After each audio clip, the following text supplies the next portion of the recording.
We have who have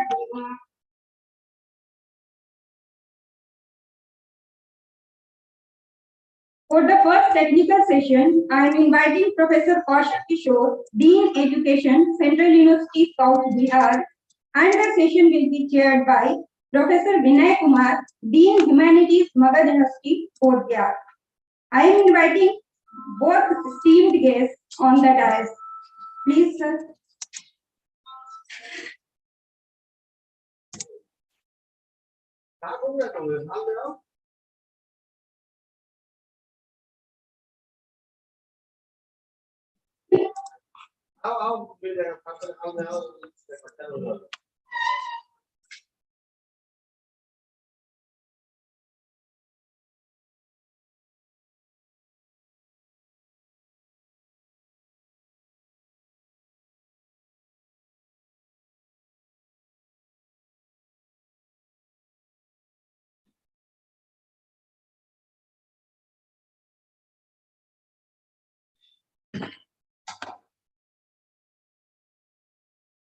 I am inviting Dr. Ziaullah Anwar, Urdu Department, to felicitate our esteemed speaker of this session with memento khada and replica.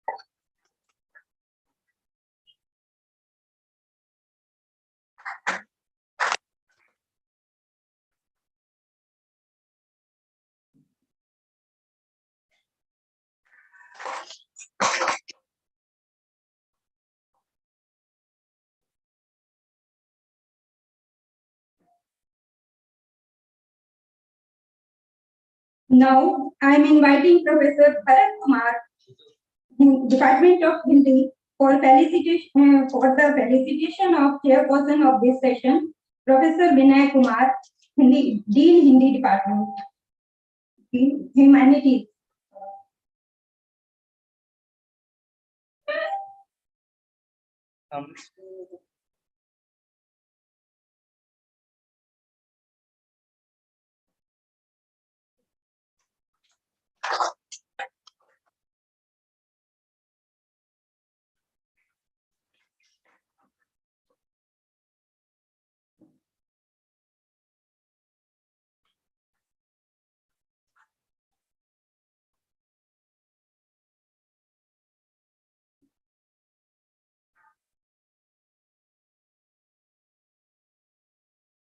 Ladies and gentlemen, it is my pleasure to introduce our first esteemed resource person, Professor Kaushal Kishore, for today's technical session 1 on research ethics and project writing. Professor Kaushal Kishore is a renowned expert in the field of research ethics and project writing and has a wealth of experience in teaching and consulting on this topic. Professor Kaushal Kishore is presently serving as Dean, School of Education, Central University of South Bihar, Gaya. He is former head, Department of Teacher Education, Central University, South Bihar. He has also served as the Chief Proctor of the university for around 5 years. He is the coordinator of National Resource Center for Education, established under Pandit Madan Mohan Malviya scheme. This center has already developed 2 MOOCs for teacher educators and successfully conducted them through SWAM platform under Arpit scheme of Ministry of Education. He has more than 18 years of experience of teaching and guiding research at various levels. He has also delivered more than 150 invited lectures or talks at various institutions. 3 books, 1 authored, 1 edited, and 1 translated, and more than 40 research papers and articles published in various international and national journals are in credit. His publications bear Google Scholar citation, H-index, and ICANN index. In addition to his teaching and research assignments, he has served his present and previous institutions in various administrative capacities. He is member of editorial board and review boards of various academic journals. Presently, he is regional secretary and member of National Executive of Indian Association of Teacher Education and oldest teacher educators and oldest and leading professional body of teacher educators in India. As a resource person, Professor Kaushal Kishore brings a depth of knowledge and experience that will enable us to deepen our understanding of research, ethics, and project writing and its practical application. We are fortunate to have him with us today to share his insights, answer our questions, and help us navigate the complex world of research ethics and project writing. Let us all give a warm welcome to Professor Kaushal Kishore and look forward to a stimulating and informative session ahead. Please, sir, kindly grace us with your knowledge.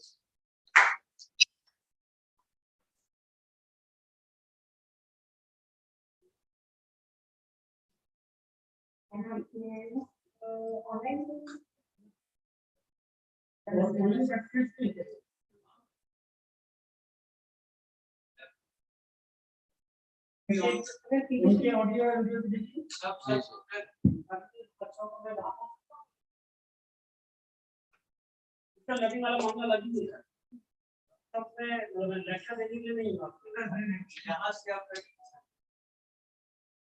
चलिए मतलब मैं तो साथ में आना चाहता हूँ तो कम से कम बिट्टू ऑर्डर्स में फोकस लाइट डाउन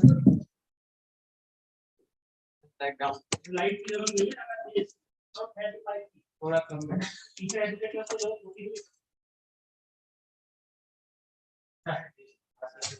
जो ऑनलाइन वालों को इसकी वजह से सुनाई पड़ता देखिए सर आधे घंटे की सभी को प्रणाम करता हूँ कोई फॉर्मेलिटी में नहीं करता क्योंकि मगध विश्वविद्यालय मेरा अपना विश्वविद्यालय है central university of south Bihar और मगध यूनिवर्सिटी को दो अलग-अलग माइक दोनों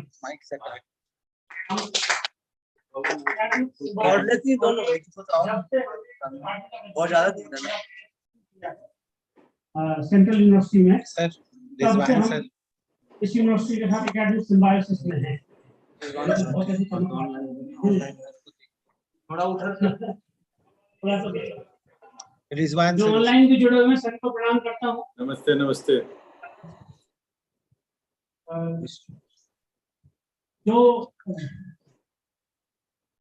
यूनिवर्सिटी में अभी जो एक वाइब्रेंसी महसूस हो रही है पिछले कुछ समय से जब से नए कुलपति महोदय ने ज्वाइन किया है मेरी शुभकामनाएं साधुवाद in absentia professor Shahi vice chancellor dean humanities professor Vinay ji और ऑर्गेनाइजिंग सेक्रेटरी शैलेंद्र जी और पूरा एजुकेशन डिपार्टमेंट और जुड़े हुए आसपास के कॉलेजेस के इतने सारे लोग जाने पहचाने सब लोग देख रहे हैं सभी को प्रणाम कुछ हम जो बात हमको करनी है वो है बेसिकली मामला रिसर्च प्रोजेक्ट राइटिंग और जब राइटिंग हम ईमानदारी से करेंगे तो ऑटोमेटिकली एथिक्स का ख्याल आए लेकिन मैं कुछ बात कहूँ उससे पहले आप यहाँ भी जो ऑनलाइन जुड़े हैं वो लोग भी उनके पास अगर कुछ प्रश्न है पहले वो शेयर करिए आप यहाँ वर्कशॉप में जुड़े तो निश्चित है कुछ जानना चाहते हैं सर्टिफिकेट के लिए नहीं आए ना सर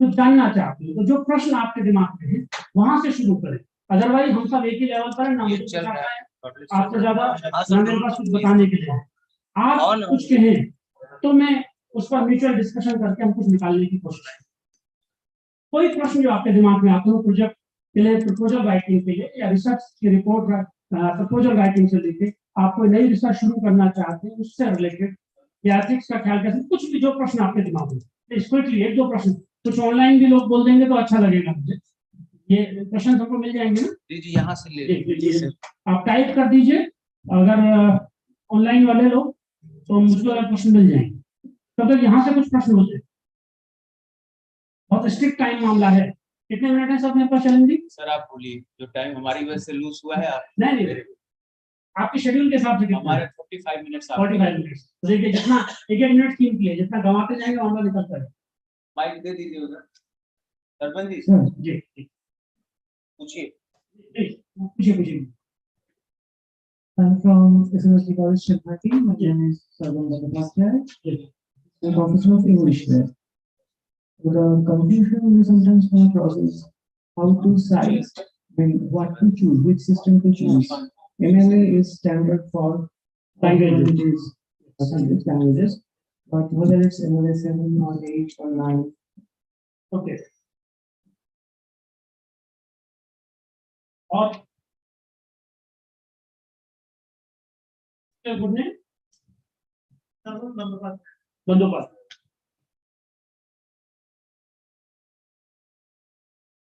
और प्रश्न मेरा भी है जी प्लीज। ह्यूमैनिटीज के स्ट्रीम में चूंकि एक्सपेरिमेंटल रिसर्च की संभावना बहुत कम रहती है, जो क्वालिटेटिव रिसर्च हम कम करते हैं, बट स्टिल जो नए सिनेरियो में रिसर्च के आयाम बदल रहे हैं, सोशल यूटिलिटी पे बड़ा फोकस किया जा रहा है। तो ह्यूमैनिटीज के लिए आपका क्या सजेशन होगा कि हम कैसे अपने सोर्सेज को इस्तेमाल करें कि हमारी रिसर्च रेलेवेंट भी हो, लेकिन वो अपने क्लासिकल जो उसका स्वरूप है, स्ट्रक्चर है, उसको बनाए रखें। अच्छा प्रश्न चलेंगे। ठीक और प्लीज।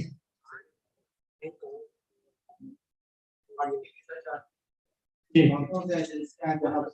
भेज करके वहाँ पर अपना बेनिफिट ले सकते हैं, अर्निंग करवा सकते हैं।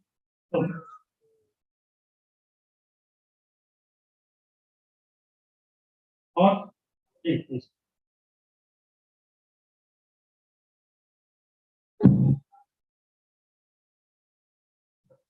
Good morning, everyone. So my name is Dr. Shweta Shah from Humanities University, Patna. My question is that what are the key factors that we should keep in mind while drafting our research proposal? उधर ही हाँ जी। और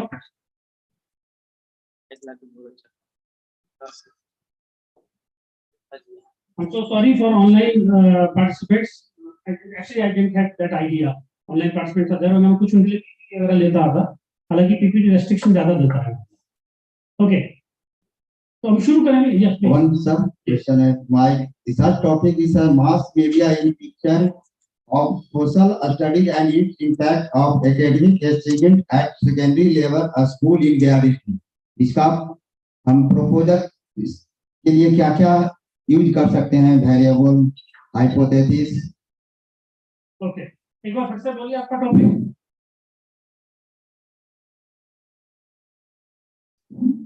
topic है sir use of mass media in teaching of social studies and its impact on academic achievement at secondary level, a school in Gaya district. क्या शुभ नाम है आपका? Doctor Yogesh प्रसाद, सबसे education. Yogesh ji बैठ जाइए, मैं वहीं से शुरू करता हूँ। और कोई बीच बीच में आप बताते रहिएगा, रोकते रहिएगा मुझे, जो कोई बात है। योगेश जी आज पूछ रही थी कैसे वेरिएबल्स लें, कौन सी चीजें लें, ये सब बात हुए बिना टॉपिक कैसे डिसाइड हुआ? उल्टा चल गया कहीं मामला। ये इसी से हम बात शुरू करते हैं। हमने पहले टॉपिक पकड़ लिया, एजुकेशन वाले लोग भी हैं, टीचर एजुकेशन है, बीएड के बारे में जो लोग जानते हो, वहाँ एक लेसन प्लानिंग का कॉन्सेप्ट चलता है ना। हम लेसन प्लान बनाते हैं और फिर पढ़ाते हैं बच्चों के साथ। अगर बीएड करने वाले बच्चों से आप पूछिए टीचिंग के दौरान, तो उनको पूछिए कि सबसे खराब चीज आपको क्या लगती है, तो कहते हैं लेसन प्लान। बड़ी दिक्कत होती है लेसन प्लान जाके पढ़ाना, उसको रटना, उसको पढ़ाना, बड़ी दिक्कत होती है। आप सोचिए कि जो सबसे स्ट्रॉन्ग चीज है पूरे टीचर एजुकेशन की, वो उनको सबसे खराब लगती है। तो मतलब है कि चीज, और कोई चीज आप प्लान वे में करना चाहें तो अच्छी चीज है, खराब चीज है। कोई भी काम करने से पहले आप प्लानिंग करें, फिर उसको करें तो अच्छा होगा, या अनप्लान वे में करेंगे तो अच्छा होगा। आप टीचिंग के लिए प्लान वे में जा रहे हैं, लेकिन उसका असर उल्टा हो रहा है, मतलब कॉन्सेप्ट को कहीं समझने में गड़बड़ हो गई। होता क्या है कि हम ये कहते हैं बच्चों को कि कल तुम जब जैसे पढ़ाओगे क्लास में, तुम्हारे दिमाग में कोई टॉपिक है, सिलेबस चल रहा है, क्लास चल रही है, एक टॉपिक है, मान लीजिए कल तुमको पढ़ाना है टाइप्स ऑफ लेंस, लेंस के प्रकार पढ़ाना है कल तुमको जाके क्लास में। तो तुम ये सोचो कि ये बात करने के लिए बच्चे आसपास उनकी लाइफ से क्या एग्जांपल ले सकते हो, क्या जोड़ सकते हो, कैसे बात शुरू करोगे, चश्मा दिखा दोगे अपना लेंस के लिए, क्या कोई हैंड लेंस ले जाओगे साथ में, तो पहले से तैयारी कर लो, है ना। हैंड लेंस भी अगर ले जाना, क्योंकि सडनली तो वहां मिलेगा ना हैंड लेंस, और आप चश्मा नहीं लगाते हो तो दूसरे का चश्मा कहाँ से, विद्यार्थी का थोड़ी करवाएंगे, वो चश्मा दे दो तो आपके। कुछ भी जो आपको तैयारी करनी है वो आप पहले से प्लान कर लो, और फिर जैसे आपने सोचा है उसको लिख दो कॉपी, वो आपका लेसन प्लान है, और उसको भूल जाओ, और फिर आपने जैसे सोचा है ऐसा ही पढ़ाओ। आप समझ रहे हैं, ये एक्चुअल प्रक्रिया है। होता क्या है बच्चों में, वो लेसन प्लान बाजार में छिपे छपाए मिल जाते हैं या सीनियर से मिल जाता है बाहर, तो दूसरे का लेसन प्लान उस टॉपिक पे बना हुआ अपनी कॉपी में लिख लेते हैं, फिर उसको रटते हैं। ये एकेडमिक वॉमिटिंग है। जलसा प्रणाम आपको, प्रोफेसर डाला आगे, ये एकेडमिक वॉमिटिंग है। हम जैसे हम खाते ना, कुछ खा लें, अपच हो जाए, उसको निकाल दें। मैंने रात भर बैठ के उस लेसन प्लान को रटा, और अब मैं जाके क्लास में बच्चों के सामने फोड़ देता हूँ। टीचिंग नहीं है, हम लेसन प्लान पढ़ाने लगते, बच्चे लेसन प्लान पढ़ाने लगते। लेसन प्लान नहीं पढ़ाना था, पढ़ाना था कंटेंट, उसके लिए प्लानिंग करनी थी, और पढ़ाना था उसी प्लानिंग के हिसाब से। हो गया उल्टा, एक दूसरे की प्लानिंग मुझको मिल गई है, उसको मैंने जबरदस्ती अपने जूते में किया और मैंने उसको पढ़ाना शुरू किया। यही मामला रिसर्च के साथ भी है, कि वहां से शुरू हुआ। सर ने जो कहा, अगर मैंने पहले टॉपिक फिक्स कर लिया है और फिर मैं ढूंढता कर रहा हूँ कि प्रॉब्लम क्या है, रिसर्च क्वेश्चंस क्या हैं, फिर वेरिएबल्स क्या हैं, तो मामला उल्टा शुरू होता है। तो यहाँ से शुरू नहीं होना था। वहीं से हम बात शुरू करें कि रिसर्च, जो मैडम शाह ने भी पूछा, की फैक्टर्स क्या हैं जो प्रपोजल बनाते समय या किसी चीज को ध्यान करते समय करें। मैं कुछ बातें कैसे रिसर्च शुरू होती है वो बात आपसे करता हूँ, फिर धीरे धीरे आपके सबके क्वेश्चन उसमें शामिल करता हूँ। देखिए, बहुत सिंपल वाला, और इर्रेस्पेक्टिव ऑफ सब्जेक्ट है, चाहे आप फिजिक्स की रिसर्च की बात करते हो, चाहे एजुकेशन की रिसर्च की बात करते हो, चाहे फिलोसफी की रिसर्च की बात करते हो। मामला सिर्फ इतना है कि ह्यूमन बीइंग्स क्यूरियस है बाय नेचर। हम सब मनुष्य, हमको बुद्धि ज्यादा दी है ईश्वर ने, हमारी एक्टिव है, ज्यादा कम का तो पता नहीं किसके पास कितनी निकले, लेकिन हमारे पास जो बुद्धि है वो एक्टिव है। हमको क्यूरियोसिटी होती है, चीजों में हम प्रश्न खड़े करते हैं, हम जिज्ञासा रखते हैं जान, और ये जिज्ञासा ऑब्वियस है, नेचुरल फिनोमेना। होता क्या है कि हम यहाँ एजुकेशन वाले जानते हो, लोग एजुकेशन में नाम शायद नाम प्याजे जी प्याजे, उन्होंने एक कॉन्सेप्ट दिया, फिर कॉग्निटिव डेवलपमेंट। उसी कॉग्निटिव डेवलपमेंट के कॉन्सेप्ट को लर्निंग में यूज करते हैं कि कोई बच्चा कैसे सीखता है या कोई भी व्यक्ति कैसे सीखता है। तो उन्होंने एक कॉन्सेप्ट दिया, इक्विलिब्रियम, डिसइक्विलिब्रियम, इक्विलिब्रियम, साम्यिक, असाम्यिक, साम्यिक। कहना क्या है इसमें, उसकी बात का मतलब क्या है कि कोई भी चीज इस दुनिया में इक्विलिब्रियम के स्टेटस में रहती है। मैं अभी एक बॉल दूं, लुढ़का दूं, वो लुढ़कती नहीं रह सकती जब तक आप उसमें फोर्स ना लगाए रहे, वो रुक जाएगी। पेंडुलम आप देखते हैं घड़ी का, या कोई भी सरल लोलक जिसको आप कहते हैं, ऐसे झुलाइए तो चलते चलते एक जगह आकर रुक जाए। जो रुक जाना सामने इक्विलिब्रियम के स्टेट में। पानी आप हिला दीजिए, कुछ देर हिलेगा, फिर ठहर जाए। सामने में कोई भी चीज इस दुनिया में सामने में होना चाहिए, असाम्य में डिसइक्विलिब्रियम के फेज में नहीं रह सकती। एनर्जी लूज होगी और वो इक्विलिब्रियम में पहुंचेगी। तो इज विद नॉलेज, अजय कहते हैं कि नॉलेज के साथ, ज्ञान के साथ, व्यक्ति के पास जो ज्ञान होता है वो साम्य की अवस्था में, आपके पास, मनुष्य के पास भी जो ज्ञान है वो साम्य की अवस्था में। Something important is going on.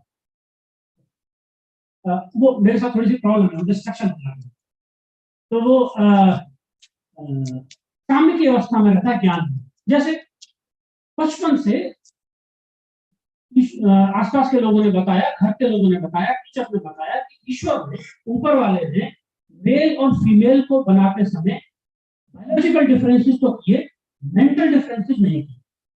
दोनों को समान बुद्धि दी, और ये मैंने मान लिया तो नॉलेज सामने हो।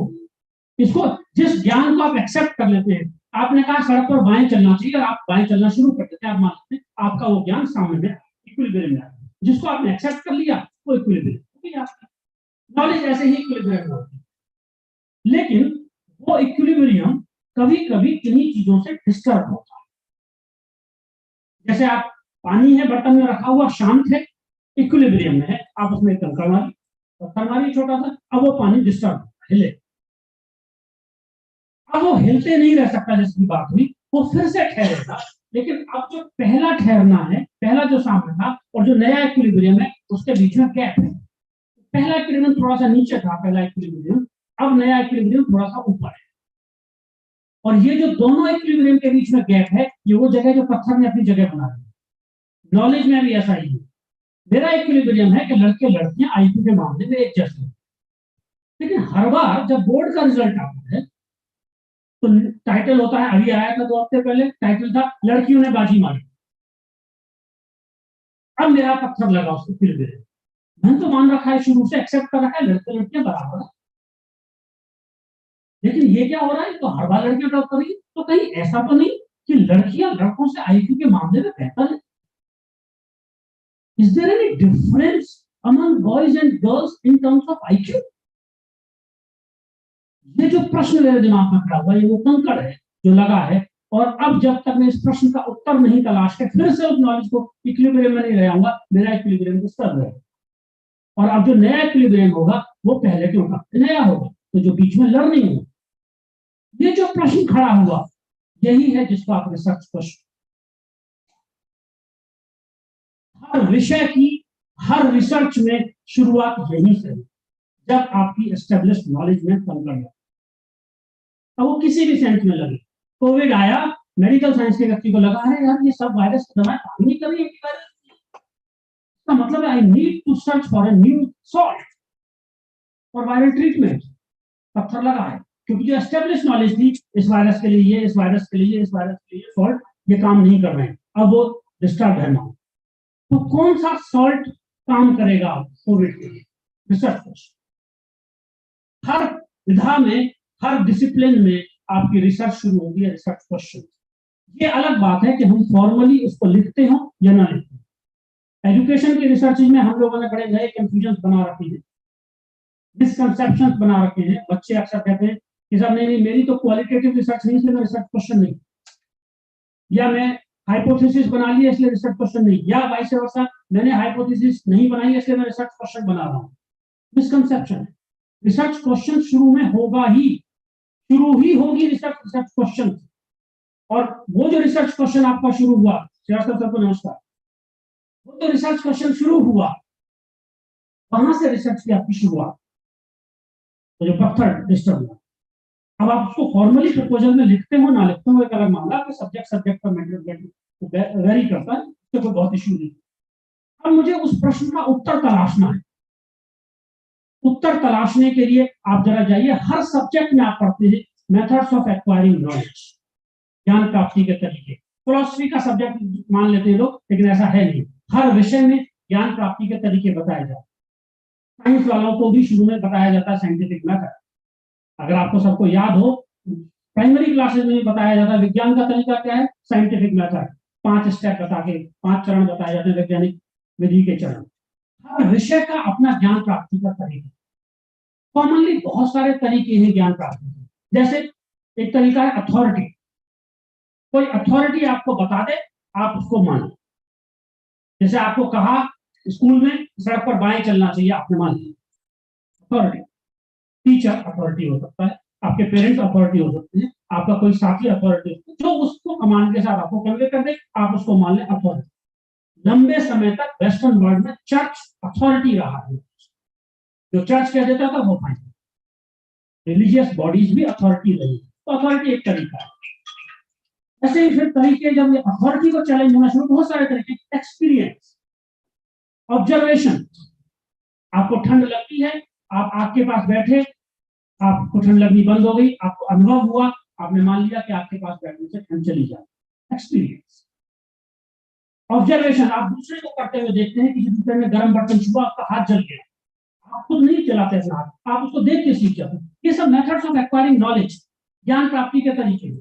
इन्हीं सब में चलते चलते जब ग्रेजुअली डेवलपमेंट हुआ, तो एक डिडक्शन अप्रोच है, आप जिसको निगमन विधि बोलते हैं, ज्ञान प्राप्ति की निगमन विधि। सुकरात वही करता था, सोक्रेटिस क्वेश्चन आंसरिंग के थ्रू।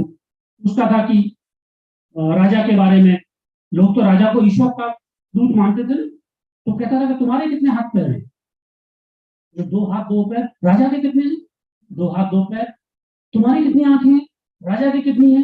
तुम मरोगे नहीं मरोगे? राजा फिर मरेगा नहीं मरेगा? अगर जिन लोगों ने पढ़ा होगा डिडक्टिव अप्रोच जानते हैं, major premise, minor premise, conclusion. Major premise, सभी मनुष्य मरणशील है, राजा भी मनुष्य है, उसने लॉजिक से सिद्ध किया, और बोले आप मरोगे तो राजा भी। इसी से तो उसको कहा गया तो विद्रोह राजा के खिलाफ बोलते हो, और बाद में जहर दे दिया।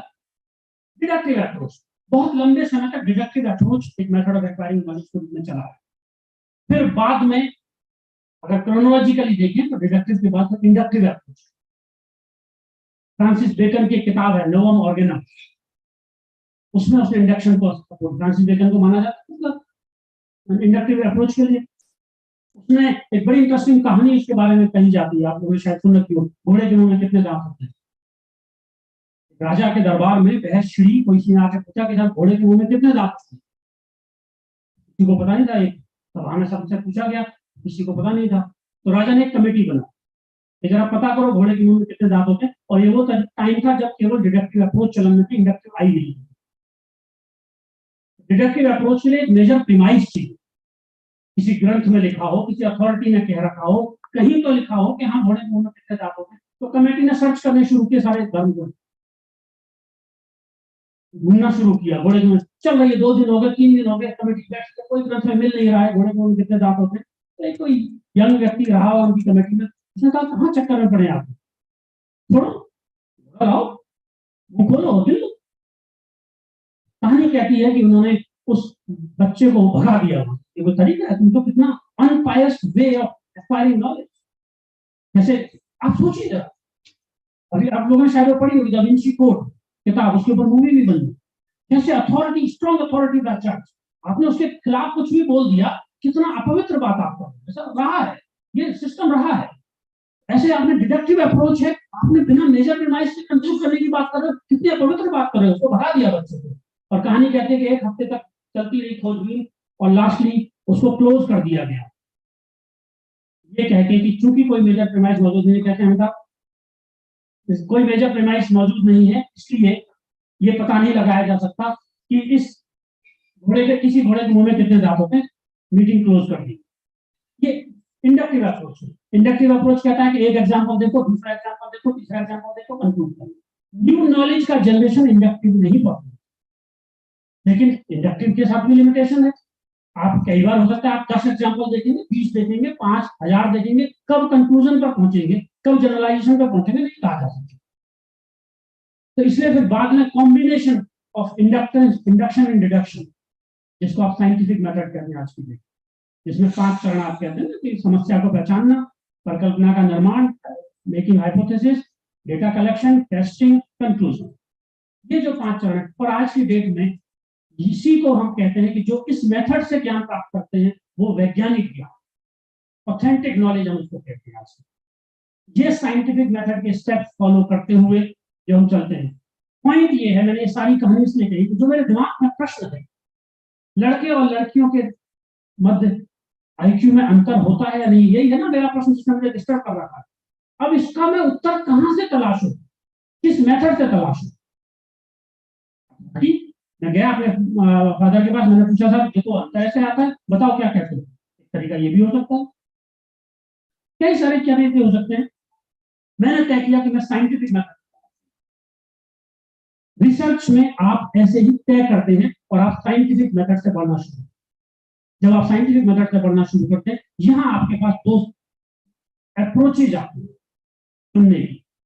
एक जिसमें आप बंधे हुए रास्ते से चलना चाहते हैं, आप प्रॉब्लम है, हाइपोथेसिस बनाएंगे, डेटा कलेक्ट करेंगे, हाइपोथेसिस को टेस्ट करेंगे, कंक्लूड करेंगे, फिक्स्ड रास्ता है।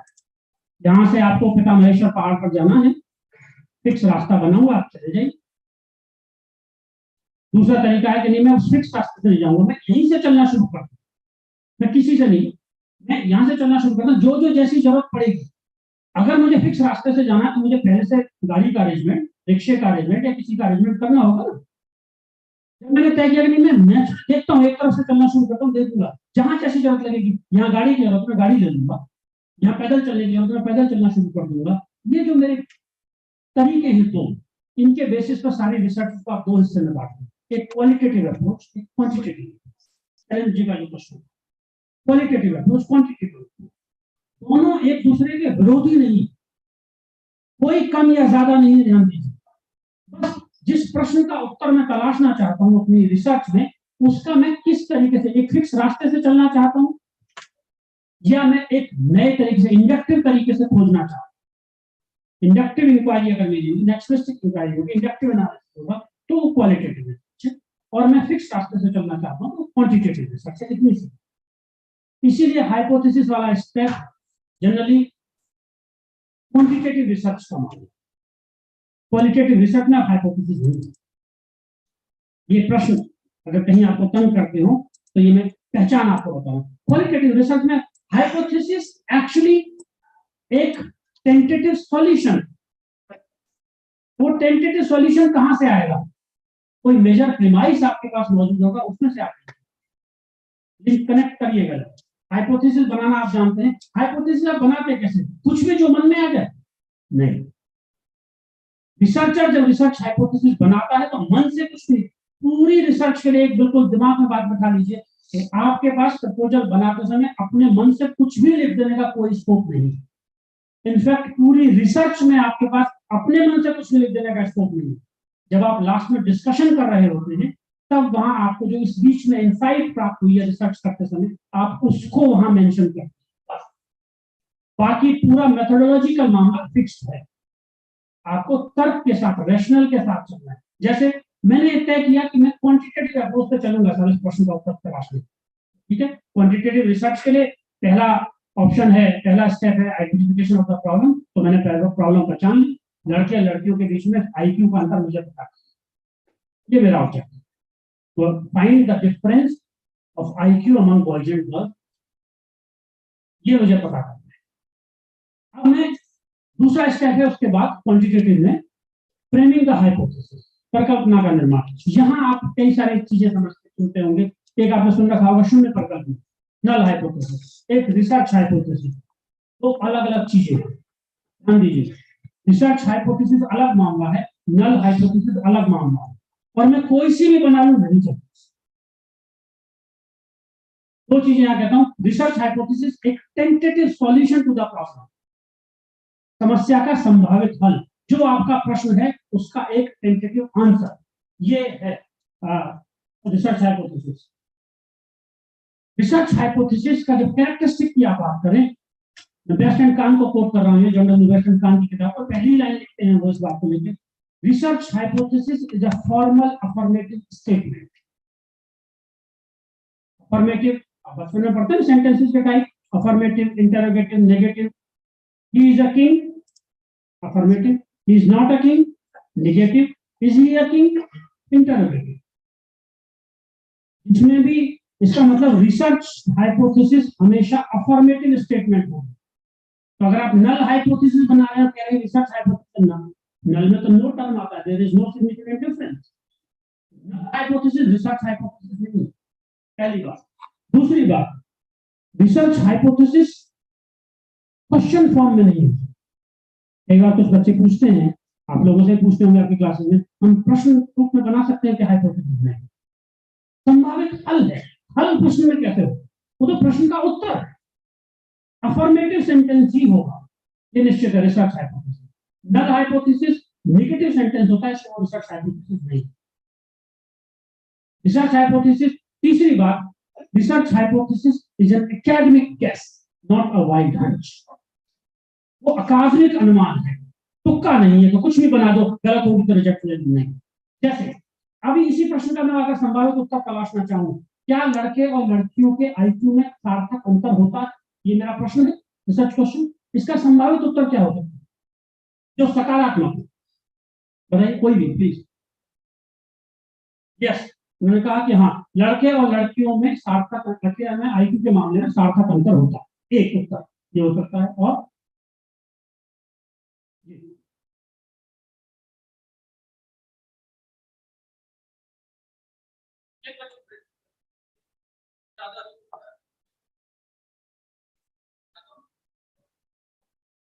पॉज में जा रहे हैं जी प्लीज।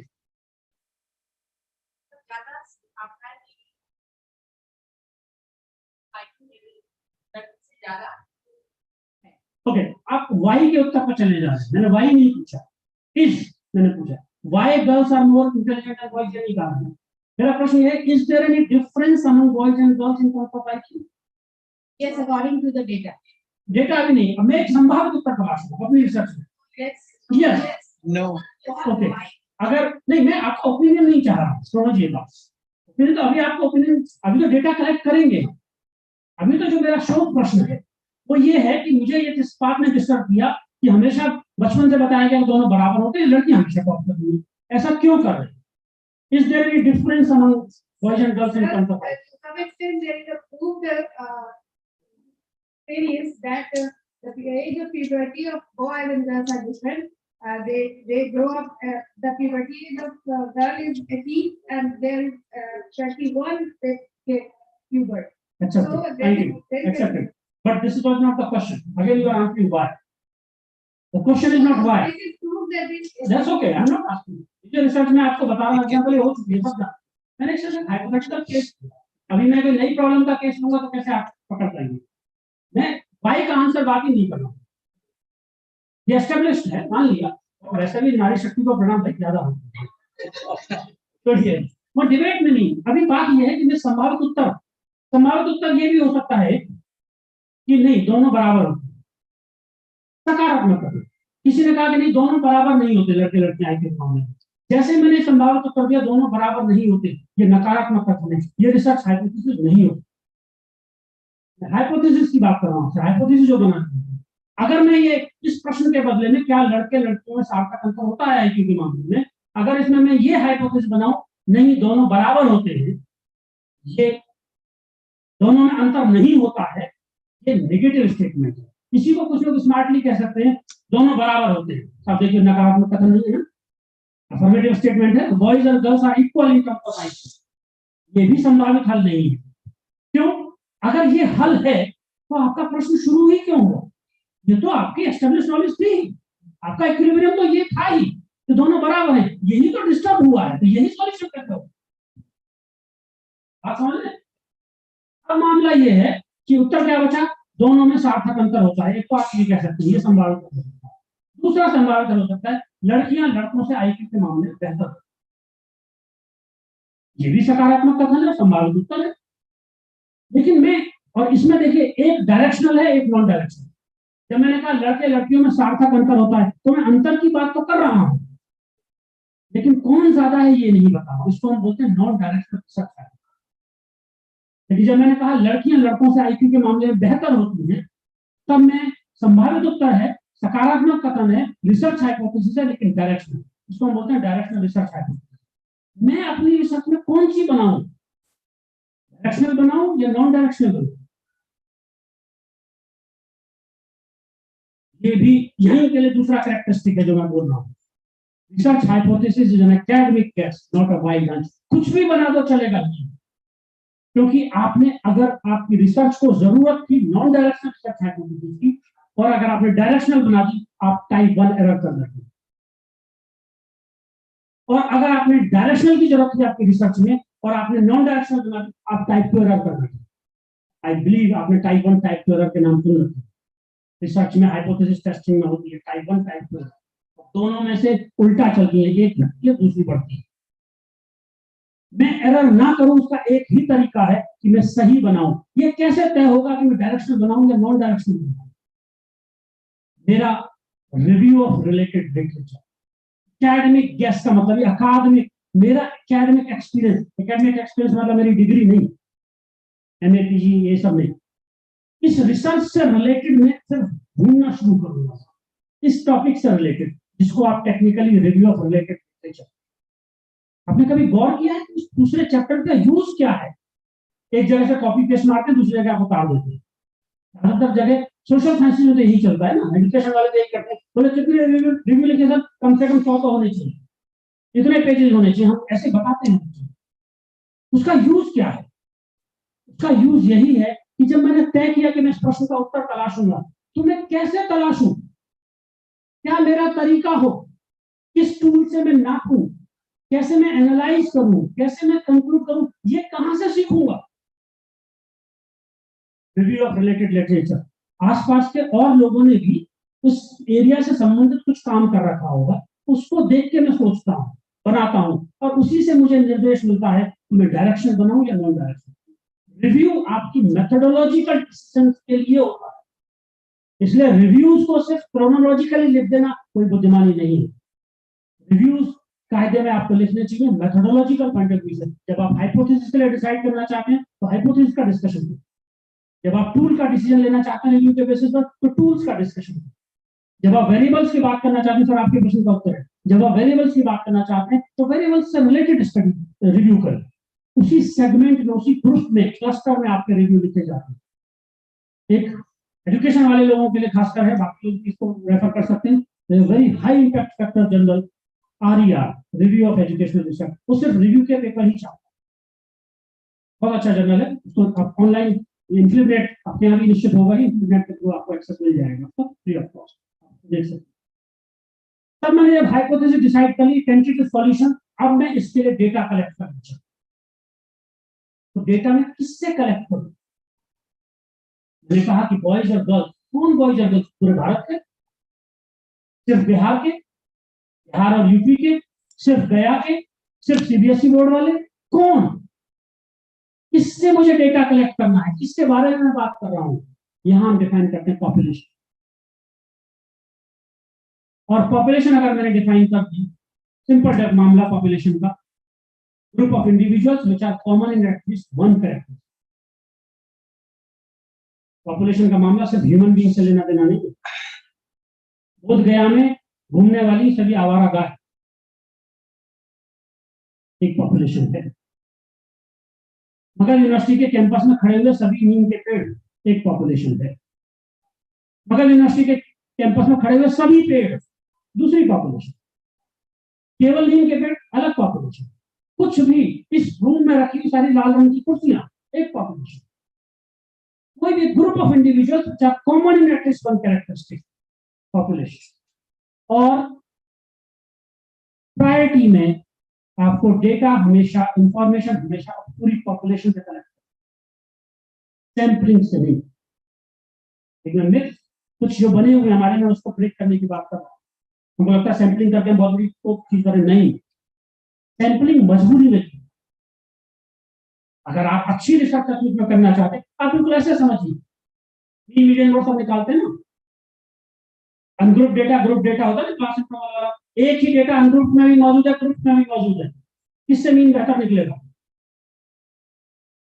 सर ने कितना बढ़िया आंसर दिया, समझिए सर, थैंक यू। अनग्रुप से, अनग्रुप में हर डेटा अपना कंट्रीब्यूशन देता है मीन निकालने में। ग्रुप में आप एक उनका डेटा चुन लेते हैं, 10 से 20, फ्रीक्वेंसी 5, तो बोले मान लिया सभी 15 है। ये बिल्कुल ऐसे ही मामला है कि आप अपनी बात खुद कहें या अपना प्रतिनिधि भेज के कहें। आप अपने रिप्रेजेंटेटिव से अपनी बात कहवाएंगे किसी को तो अच्छी कम्युनिकेट होगी, या खुद कहेंगे तो अच्छी कम्युनिकेट होगी। जब आप खुद कहेंगे, सैंपलिंग का मामला भी ऐसा ही है, डायरेक्ट नहीं आ रहा है व्यक्ति, आपने उनका एक प्रतिनिधि ग्रुप चुन लिया। जब आप पूरी पॉपुलेशन से स्टडी करते हैं, आप सबकी बात सुन रहे हैं, इसलिए हमेशा पॉपुलेशन की स्टडी करना ज्यादा बेहतर है। रिजल्ट के पॉइंट ऑफ व्यू से बात करूं, और जब जो स्टैटिस्टिक्स हम पूरी पॉपुलेशन के यूज करते हैं उसको हम डिस्क्रिप्टिव स्टैटिस्टिक्स बोलते हैं। और डिस्क्रिप्टिव स्टैटिस्टिक्स में जो चीजें यूज की जाती हैं, मीन मीडियन मोड, जो सिंबल यूज किए जाते हैं, वो ग्रीक लेटर्स में लिखे हैं। आपने कई बार देखा किताबों में लिखा हुआ म्यू लिखा है, म्यू के लिए, कहीं मीन के लिए एम लिखा है, कहीं सिग्मा के लिए वो वाला गोल वाला 6 जैसा सिग्मा लिखा होता है, कहीं सिग्मा के लिए SD लिखा होता है। ऐसा क्यों? जो सिग्मा ग्रीक में लिखा है पॉपुलेशन का है, जो रोमन में लिखा है सैंपल। सैंपल के लिए जो चीजें कैलकुलेट की जाती है वो सैंपल स्टैटिस्टिक बोलते हैं। ग्रीक रोमन लेटर्स में लिखी जाती है, जो इंग्लिश के अल्फाबेट है, रोमन स्क्रिप्ट है ना। और पॉपुलेशन के लिए जो चीजें कैलकुलेट की जाती है वो डिस्क्रिप्टिव स्टैटिस्टिक्स बोलते हैं, और उनको पैरामीटर कहते हैं। हम वैसे डिस्क्रिप्टिव स्टैटिस्टिक्स कैलकुलेट की जाती है, पैरामीटर उनको बोलते हैं, और पैरामीटर्स ग्रीक लेटर्स में होते हैं। तो मैं पॉपुलेशन से अगर मैं कलेक्ट करूंगा तो सबकी बात है। देखिए, अगर मेरे पास ये सिचुएशन है कि मैं पूरी पॉपुलेशन से स्टडी नहीं कर सकता, फिजिबल नहीं है, तो मैं एक रिप्रेजेंटेटिव टुकड़ा चुनूं, आप सैंपलिंग बोलते हैं। सैंपलिंग के भी दो तरीके हैं। एक तरीका जिसमें आप अपनी पॉपुलेशन के प्रत्येक व्यक्ति को ये चांस दें बराबर कि तुम सैंपल के रूप में आ सकते हो, इसको आप प्रोबेबिलिटी सैंपलिंग कहते हैं, जहां पॉपुलेशन के प्रत्येक व्यक्ति को बराबर चांस है सैंपल के रूप में चुने जाने। दूसरा तरीका जहां सबको बराबर चांस ना दे, मेरे लिए ये कंफर्टेबल है, यहां से सबको बराबर चांस नहीं। मैं गया से डेटा कलेक्ट करना चाहता हूँ, रहता हूँ बोधगया में, तो मैं बोधगया से डेटा कलेक्ट करूँ, यहाँ आराम है मेरे। सबको बराबर चांस नहीं दिया, जो गया टाउन में उनको मैंने चांस दिया ही नहीं, जो शेयर कलेक्ट चांस दिया ही नहीं। इसको नॉन प्रोबेबिलिटी सैंपलिंग बोलते हैं। कॉन्सेप्ट सही समझ में आती है, ऑब्वियसली रिजल्ट ज्यादा बेहतर आपको प्रोबेबिलिटी है। इसलिए मैं, कुछ लोग इसको अपोज करते हैं कि आप इतना स्ट्रिक्ट क्यों बोलते हैं इस बात को, लेकिन मैं कहता हूँ आपको कि अगर आपको डेटा अच्छा चाहिए, अच्छे रिजल्ट निकालने, पहली हायरार्की में पहली प्रायोरिटी पूरी पॉपुलेशन से अगर संभव नहीं है तो प्रोबेबिलिटी सैंपलिंग अगर संभव नहीं है तो नॉन प्रोबेबिलिटी। और प्रोबेबिलिटी सैंपलिंग आप करते हैं 4 टाइप की population, simple random sampling, stratified random sampling, systematic random sampling, cluster और एरिया। पॉपुलेशन का नेचर क्या है उसके बेसिस पर डिसाइड। ऐसे नॉन प्रोबेबिलिटी में आप करते हैं कोटा सैंपलिंग, दूसरा आप पढ़ते हैं कन्वीनियंट सैंपलिंग, उसी का दूसरा नाम है एक्सीडेंटल सैंपलिंग, उसका तीसरा नाम है इंसिडेंटल सैंपलिंग, उसी का चौथा नाम है sample on the street sampling, उसी का पांचवा नाम है वॉलंटियर सैंपलिंग। एक ही के सब नाम है, कुछ किताबों में आपको अलग अलग लिखे मिल जाएंगे तो गड़बड़ है, एक ही के सारे। ऐसे ही एक सैंपलिंग है आपकी जिसको आप कहते हैं चेन सैंपलिंग, स्नोबॉल सैंपलिंग उसका दूसरा नाम, रेफरेंशियल सैंपलिंग उसका तीसरा नाम है, एक ही सैंपलिंग। चौथा आप पढ़ते हैं पर्पसिव सैंपलिंग, इसका ज्यादा बेहतर नाम है जजमेंटल। बड़ा मिसकंसेप्शन है पर्पसिव सैंपलिंग को। हम कॉमनली कहते हैं पर्पसिव सैंपलिंग कौन सी, तो जो मेरे पर्पस को सर्व करती है वो पर्पसिव सैंपलिंग। कौन सी सैंपलिंग आपके पर्पस को सर्व नहीं कर रही है? सिंपल रैंडम सैंपलिंग की पर्पस सर्व नहीं होगा, मिसकंसेप्शन है पर्पसिव सैंपलिंग, इसलिए उसका बेहतर नाम है जजमेंट। चलिए, तो मैंने ये चेक कर लिया कि मैं किससे डेटा कलेक्ट करूंगा, उसको आइडेंटिफाई कर लिया, फिर मैं क्या टूल यूज करूं। अब यहाँ टूल यूज करने में एक चीज जो इंपॉर्टेंट है, खासकर humanities, social science, behavioural science, जो फिजिकल साइंसेज में नहीं है, फिर आपको पता है कि वहां एक कंफ्यूजन नहीं है, हमारे यहाँ है वो कंफ्यूजन। फिजिकल साइंसेज में एग्जैक्टनेस है, 1 मीटर की एक ही डेफिनेशन है, चाहे ध्यान आप लीजिए चाहे बस फिक्स है मामला, इससे कोई कंफ्यूजन है, टूल क्लियर है। बिहेवियरल साइंसेज में मामला हम डील कर रहे होते हैं ऐसे वेरिएबल्स, वहां वो डील कर रहे हैं किससे, वेट से, हाइट से, क्वांटिटी नाप लीजिए सीधा सीधा था, लेकिन हम किससे डील कर रहे होते हैं, आईक्यू, कोई पैमाना है दिमाग में लगाओ ना, नहीं, एटीट्यूड, पर्सनालिटी, कोई तरीका ही नहीं, आप देख के बताओ। हम कंस्ट्रक्ट से डील कर रहे होते हैं, ऐसे वेरिएबल्स जिनको आप सीधे नहीं नाप सकते, उनको आप कंस्ट्रक्ट कहते हैं। और बिहेवियरल साइंसेज में हम कंस्ट्रक्ट से डील कर रहे होते हैं, जबकि पर्सनालिटी, एटीट्यूड, हैप्पीनेस, पर्सनालिटी, उसका इंटेलिजेंस। और जब हम जिन चीजों को हम डायरेक्ट देख ही नहीं पा रहे, इसलिए उनको लोग अपने अपने तरीके से डिफाइन करते हैं। आपने कभी गौर किया इंटेलिजेंस कितनी सारी डेफिनेशन क्यों है? मीटर की तो नहीं, 1 किलोग्राम की तो नहीं, 1 सेकंड की तो नहीं है, एक ही डेफिनेशन है फिक्स, पूरा वर्ड अग्री करता है। लेकिन इंटेलिजेंस की यहाँ पर 10 डेफिनेशन, नेशनल ने कुछ और कहा, दिनेश ने कुछ और कहा, टर्मन कुछ और कह रहे हैं, थोड़ा थोड़ा डिफरेंस है ना सब में। ये सब डिफरेंस क्यों है? क्योंकि डायरेक्ट नहीं देख पा रहे, आपको पता ही नहीं है एग्जैक्टली अंदर क्या मांग, तो हम कुछ बातों पर मैं कौन सी वाली डेफिनेशन पकड़ूंगा और उसके हिसाब से मैं किस टूल से नापूंगा। इंटेलिजेंस नापने के लिए आपके पास वर्टिबिलिटी, इंटेलिजेंस नापने के लिए आपके पास आर्किटेंडम का टेस्ट भी है, इंटेलिजेंस नापने के लिए आपके पास डेलोटा का टेस्ट भी है। सब आइटम्स अलग अलग है, सबके क्वेश्चंस अलग अलग है, कौन सा वाला सही है? टेक्निकल को आप ऐसा नहीं करते, आप एक घड़ी यूज कर लीजिए, दूसरे की घड़ी यूज कर लीजिए, मोबाइल यूज कर लीजिए, कोई ये नहीं कहता कि मेरा वाला सेकंड है तुम्हारा वाला सेकंड। आप जब किलोग्राम में नापते तो ये नहीं कहते उनका वाला किलोग्राम मेरा वाला किलोग्राम, लेकिन यहाँ आपको बताना होगा डेफिनेशन कौन सी बोले सब वेस्टर्न, टूल कौन सा बोले किससे नापा है, टंडन वाला, ये आपको बताना पड़ता है ताकि कंफ्यूजन हो। जब आप ये बताते हैं कि मैंने इंटेलिजेंस को किससे नापा, बोले जेलोटा के टेस्ट, ये आप एक्चुअल में ऑपरेशनलाइज कर रहे हैं वेरिएबल, इसी को बोलते हैं operational definition. Term operational definition of the term, operational definition terms का मतलब है कि कंस्ट्रक्ट को आप अपनी रिसर्च में, ये फिजिकल साइंस वालों का मामला नहीं है, बिहेवियरल साइंस वालों का मामला है, कंस्ट्रक्ट को आप अपनी रिसर्च में कैसे नाप रहे, कैसे आपने इसको ऑपरेशनलाइज ये बताना। और लेमैन शब्दों में कहूँ, सीधा सीधा ये बता दो भैया कौन से टूल से नाप रहे हो, अपना बना रहे हो या किसी दूसरे का स्टैंडर्डाइज यूज, ये बता देना ऑपरेशन। तो मैंने अगर टूल भी आइडेंटिफाई कर लिया तो अब मैं डेटा कलेक्ट करूंगा और अपनी हाइपोथेसिस की जांच करूंगा। लास्ट बात करके मैं खत्म करता हूँ बात को, फिर आपके कुछ एक क्वेश्चन थे उसको बताता हूँ। हाइपोथेसिस की जांच करने के लिए आप क्या करते हैं, आपने ले लिया उसका आईक्यू है, बॉयज का आईक्यू आ गया एवरेज, और बॉयज ले लिया, मान लीजिए 100 गर्ल्स ले लिया आपने, उनका आईक्यू है आपके पास, उनका आईक्यू है, एवरेज है। अब दोनों में अंतर है या नहीं है, ये आप कैसे चेक करेंगे? यहाँ भी मामला सीधा सीधा नहीं है, हाइट में अंतर मामला निकाला जा सकता है, वेट में अंतर निकाला जा सकता है, इसमें मामला यहाँ चांस फैक्टर्स बहुत सारे हैं। जब आप आईक्यू का टेस्ट ले रहे थे, जिस बच्चे से आपने लिया, अभी अभी घर में अपने पापा से पैसे मांगे थे, पापा ने हमारे को उसका है मूड खराब, उसने उत्तर नहीं दिया। दूसरे बच्चे ने, उसने जब आंसर भरा था, अचानक उसका पेन इंक खत्म हो गई। There are so many chance factors which can affect your result. You cannot control. अचानक से बच्चा आप टेस्ट भर रहा है, छोटा 9th क्लास का स्टूडेंट है, याद आया कि अरे आपको माने खीर बनाई थी, मैं घर पहुंचूंगा स्कूल से खत्म ना हो जाए, अब मन लगाया खीर में, आप आईक्यू का टेस्ट लें। बहुत चैलेंजेस हैं बिहेवियरल साइंस में डेटा कलेक्ट करने के, इसलिए चांस फैक्टर होता है। इसलिए जो सीधा सीधा सा आ जाएगा आप उसी को नहीं मान लेते, आप उसको स्टैटिस्टिकली टेस्ट करते हैं। इसलिए आप वो सब टी टेस्ट, यू टेस्ट सब यूज करते हैं, Z test, ANCOVA, F test, जिसको आप फिशर साहब ने बनाया, फिशर के नाम पर है फिशर टेस्ट। लेकिन टी टेस्ट जांचता क्या है? रिसर्च हाइपोथेसिस या null hypothesis? Null hypothesis. T test तो नल हाइपोथेसिस का डिसीजन देता है, और आपने बना रखी है रिसर्च हाइपोथेसिस। मैंने ये कहा कि रिसर्च हाइपोथेसिस बनानी है, नल नहीं, तो जांच कैसे हो?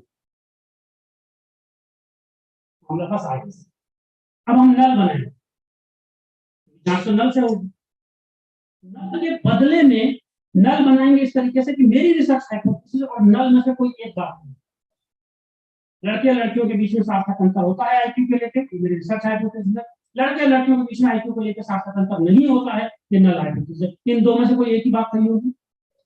अगर मैं इसकी जांच कर लूं नल की, तो अपनी बात जांच कर सकता हूँ। तो जब मैं इसको जांचूंगा, इसके बदले में इसकी भी जांच हो जाएगी, इसके बदले में हम इसको रख रहे होते हैं, तो अपनी रिसर्च हाइपोथेसिस को वही हम कहते हैं अल्टरनेटिव हाइपोथेसिस, वैकल्पिक प्रकल्प। कोई नई हाइपोथेसिस नहीं है, कोई अलग टाइप नहीं है, रिसर्च हाइपोथेसिस ही अल्टरनेटिव हाइपोथेसिस बन जाता है। ठीक, लेकिन ये सब इतनी कहानी करने की जरूरत क्या है? यहाँ मैं बस एक बात आपको रेफरेंस देकर छोड़ दे रहा हूँ, पढ़िए आप जरा फॉल्सिफिकेशन का कॉन्सेप्ट। थॉमस कून की और कार्ल पॉपर की डिबेट, आपने नाम सुन रखा होगा पॉलिटिकल साइंस में खासकर। थॉमस कून, पैराडाइम हम कहते हैं, पैराडाइम, पैराडाइम का कॉन्सेप्ट किसने दिया? थॉमस कून। और एक कार्ल पॉपर हुए, कॉन्सेप्ट ऑफ फॉल्सिफिकेशन। उनकी बड़ी पॉपुलर डिबेट है, आप नेट में सर्च करेंगे मिल जाएगी। दोनों ही साइंटिफिक इंक्वायरी की बात करते हैं अलग अलग। पॉपर बात करते हैं फॉल्सिफिकेशन, नल हाइपोथेसिस बनाओ, इसको झूठा सिद्ध करो, इसको सही मानो। ये जो हमारा कॉन्सेप्ट है टेस्टिंग का, रिसर्च है, ये पॉपर वाले में आप जरा उसको पढ़िए, उसको देखिए, और इस तरीके से करके हम अपनी रिसर्च हाइपोथेसिस की जांच करते हैं। मेरे पास में एक क्वेश्चन होना और कहे थे, इस स्टाइल ऑफ मैनुअल की हम बात करें। सर स्टाइल ऑफ मैनुअल बहुत सारे हैं आपके फील्ड में, जैसे आप लैंग्वेजेस वाले हैं, वहाँ एमएलए ही चलता है, और obviously latest edition.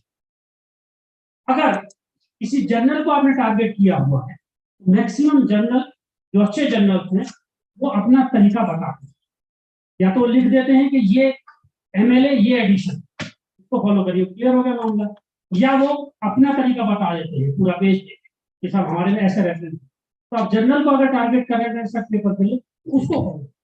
Otherwise in general आप एक थीसिस लिख रहे हैं, तो अपने सब्जेक्ट में जो पॉपुलर आपका एक्सेप्ट करते हैं एमएलए, उसके लेटेस्ट एडिशन, जैसे हम बिहेवियरल साइंसेज में एपीए को फॉलो करते हैं, अमेरिकन साइकोलॉजिकल एसोसिएशन, उसके लेटेस्ट एडिशन को फॉलो करते हैं, ये मामला। दूसरा जो उन्होंने कहा कि चैलेंज ने कहा कि कौन सी रिसर्च क्वालिटेटिव या क्वांटिटेटिव हम कैसे करें। देखिए जो मैं शुरू में बात की थी, मैं क्विकली उस पर पॉइंट बोलता हूँ। दोनों के अपने मेरिट्स, दोनों के अपनी लिमिटेशन।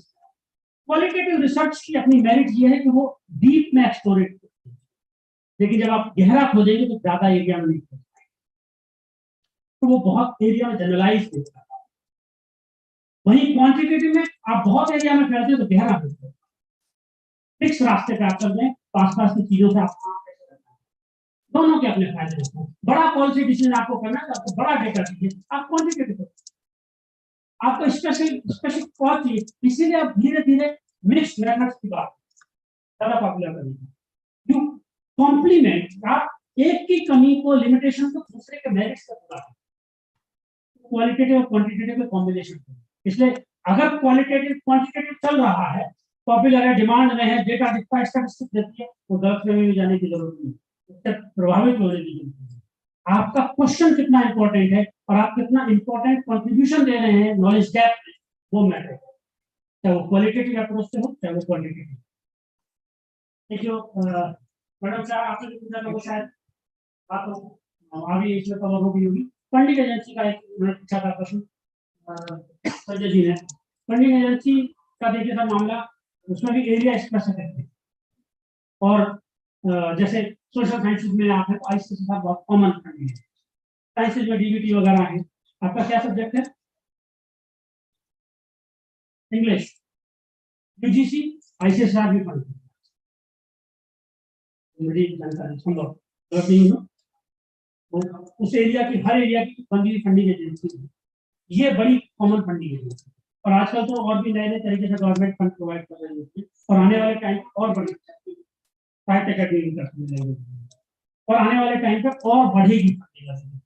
एनईपी ने कहा है एक रिसर्च फाउंडेशन वो बनाने के लिए 1.5 के बजट में लोग उसका गवर्नमेंट की तरफ, अब वो ग्रेजुअली फंड अपॉर्चुनिटीज अच्छी हैं। स्ट्रॉन्ग प्रपोजल बनाई, शर्त यही है, दोस्तों आपने पूछा था कि मैं वेरिएबल्स क्या रखूं।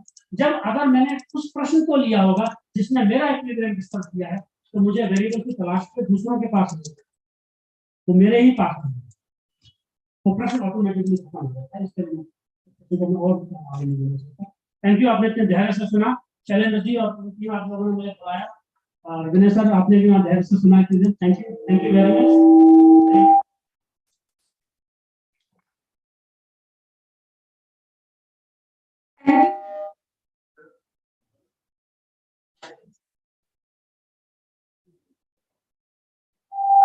कैच करो सर, माइक को ऑफ कर दो। अलाउड है?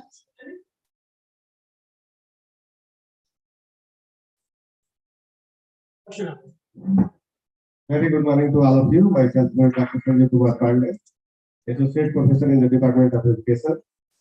सर मेरा सवाल है कि अभी जो थीसिस आ रही है, उनके जो प्रपोजल बन रहे हैं उसके लेंथ के बारे में, जैसे इंट्रोडक्शन है या हाइपोथेसिस है, ये बहुत ज्यादा इंट्रोडक्शन है, किसी में हाइपोथेसिस 3 है, किसी में 5 है, किसी में 30-35 हाइपोथेसिस हमने जांच करते समय देखी।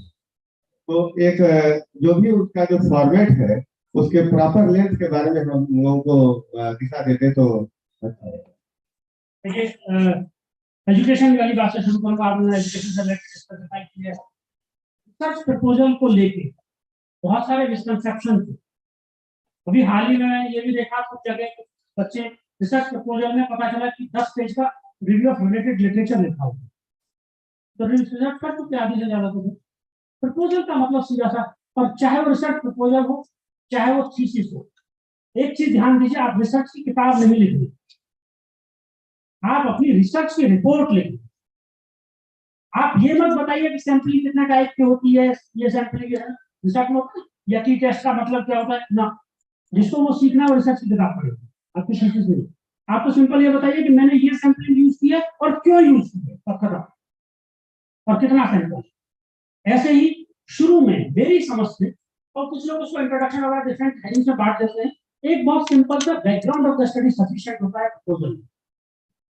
वो सारा आपकी बात, वो बात जैसे मैंने कहा ना कैसे मेरा प्रश्न शुरू हुआ, कैसे मेरा इक्विलिब्रियम डिस्टर्ब हुआ, उस बात को आप रेफरेंस के साथ कहना शुरू करें। तो मुझे लगता है कि ये बात, देखिए पेजेस में बांधना बिल्कुल भी सही मामला नहीं है, तो बिल्कुल फिक्स कर देता है मामले, लेकिन जितना क्रिस्प में आप अपनी बात कह सकते। पहली चीज। दूसरी चीज, जब आप जो समय कहा हाइपोथेसिस बहुत सारी होती है, मेरे पास एक लिमिटेड टाइम है पीएचडी। रिसर्चर को ये समझना चाहिए कि पहली बात, दुनिया की हर प्रॉब्लम रिसर्चेबल हो ऐसा जरूरी नहीं। दूसरी बात, मेरे एरिया की प्रॉब्लम ही मेरी एरिया की प्रॉब्लम है, दूसरे एरिया में नहीं। तीसरी बात, मेरे एरिया की रिसर्च प्रॉब्लम की सारी रिसर्च प्रॉब्लम मेरी रिसर्च प्रॉब्लम नहीं, दूसरे लोग भी करेंगे, मैं ही सारी रिसर्च कर दूंगा ऐसा नहीं होगा। तो मुझे उतना एरिया सेलेक्ट करना चाहिए। डिलिमिटेशन इसीलिए किया जाता है जितना मैं क्वालिटेटिव तरीके से कर सकूं, उसका संख्या, क्वालिटी का पैमाना संख्या से है ही नहीं। अभी जैसे मैं कई बार बातों को करता हूँ, हमारे प्रदेश के हैं ना तथागत फाकल्टी, आईएससी से जब उन्होंने बहुत यंग एज में उन्होंने 10th किया था, जब उन्होंने पीएचडी उन्होंने किया आईएससी बेंगलोर में, उनकी थीसिस कितने 27 से 32 पेज की थी पीएचडी फिजिक्स में। तो ये क्वालिटी का मामला क्वांटिटी से नहीं है। और फिर एक और चलन जो बहुत भयंकर है एजुकेशनल रिसर्च में, खासकर कि कुछ भी बनाया ऑब्जेक्टिव, उसमें सब में घुसा दिया, मेल फीमेल का डिफरेंस देख लो, औरत का देख लो, गवर्नमेंट प्राइवेट का देख लो। कैसे भाई? आप क्या डेमोग्राफिक वेरिएबल लेंगे? हर वेरिएबल के सिलेक्शन के पीछे तर्क देना होता है। आपको क्यों लगता है कि रूरल और अर्बन डिफरेंस बोलेगा? आपको क्यों लगता है कि गवर्नमेंट प्राइवेट सेक्टर, क्या कोई इंडिकेशन है आपके पास? क्या कहीं से इक्विलिब्रियम डिस्टर्ब हो रहा है आपका? या ऐसे ही कह दिया कि नहीं मेल फीमेल में भी देखो? नहीं, शर्त ये है कि आप अपनी बैकग्राउंड लिखिए, आपके जो प्रश्न है वो लिखिए, उसके बाद जितने भी वेरिएबल्स आप ले रहे हैं, हर वेरिएबल के पीछे आपको तर्क देना होता है। रेस्ट जो मेथड आपने यूज किया उसका तर्क चाहिए। एक्सपेरिमेंटेशन की यही डिजाइन क्यों यूज की? तर्क चाहिए। इतने ही दिन एक्सपेरिमेंट क्यों किया? तर्क चाहिए। सैंपल साइज यही क्यों लिया? तर्क चाहिए। सैंपल की टेक्निक यही क्यों यूज की? तर्क चाहिए। स्टैटिस्टिक्स यही क्यों यूज की? तर्क चाहिए। हर चीज रैशनल के साथ चाहिए, और वही लिखिए उसके जाना।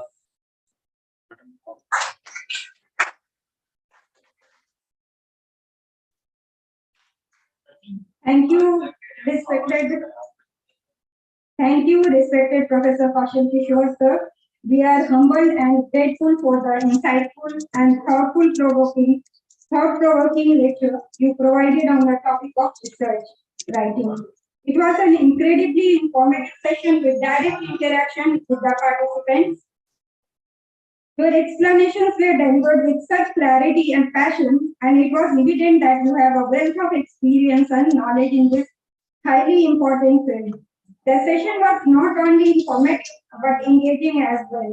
On behalf of all the participants, I would like to thank you for your valuable contribution to our learning experience.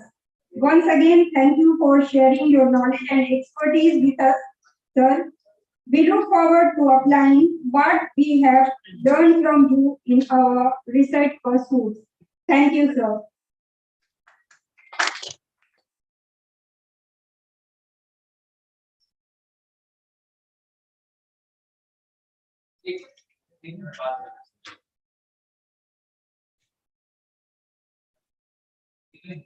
अब हम अपने द्वितीय तकनीकल सत्र की आगे बढ़ते हैं, और द्वितीय तकनीकी सत्र में हमारे साथ professor Rizwan Khan sir online माध्यम से जुड़ेंगे और हम उनके व्याख्यान से लाभान्वित होंगे। हमारे साथ जुड़ चुके हैं प्रोफेसर रिजवान खान सर। मैं आपको आज की द्वितीय तकनीकी सत्र में सादर आमंत्रित करती हूँ। आपका स्वागत, अभिनंदन और वंदन करती हूँ इस मगध विश्वविद्यालय परिवार और इस कार्यशाला के आयोजक मंडल की ओर से आपको हार्दिक स्वागत और अभिनंदन। Dr. Rizwan Khan sir is a professor and former head Department of English at AMU Aligarh with an experience of teaching and research for more than 3 decades. His areas of interest are linguistic, imperialism, curricular planning and syllabus designing, material production, evaluation of courses and materials, teaching education, literary theory translation studies, and film studies.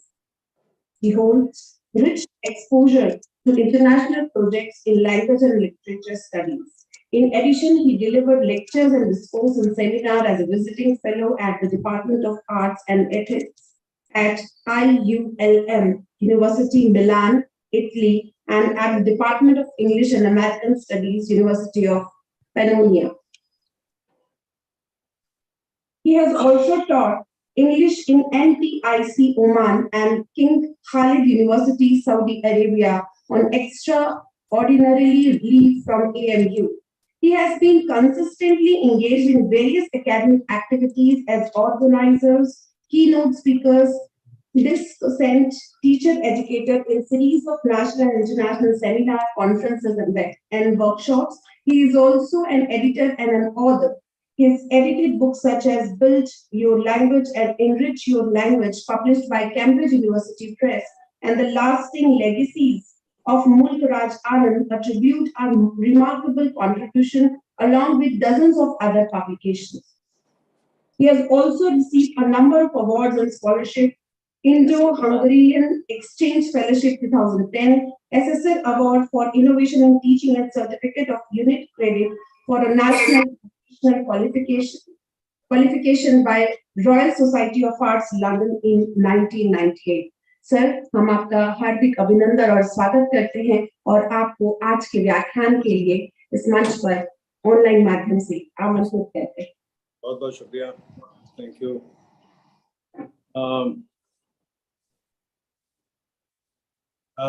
Are we going to share the slide? Yes, sir. Please share the slide.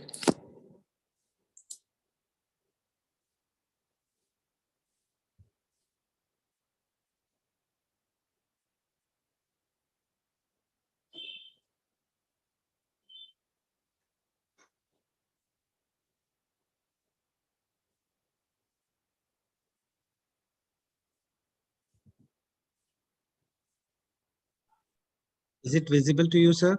Yes, it's visible.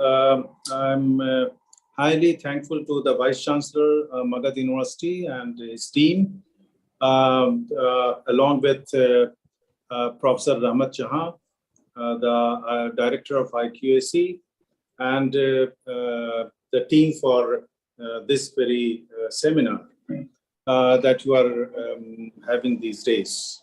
I'm thankful to the whole team. I saw the slides in the very beginning. I'm really thankful to all of you. So the topic you have given to us is research ethics and project writing. And it is a huge topic. And I would like to be fast and will try to complete my talk within 30 minutes. Go to the next slide, please.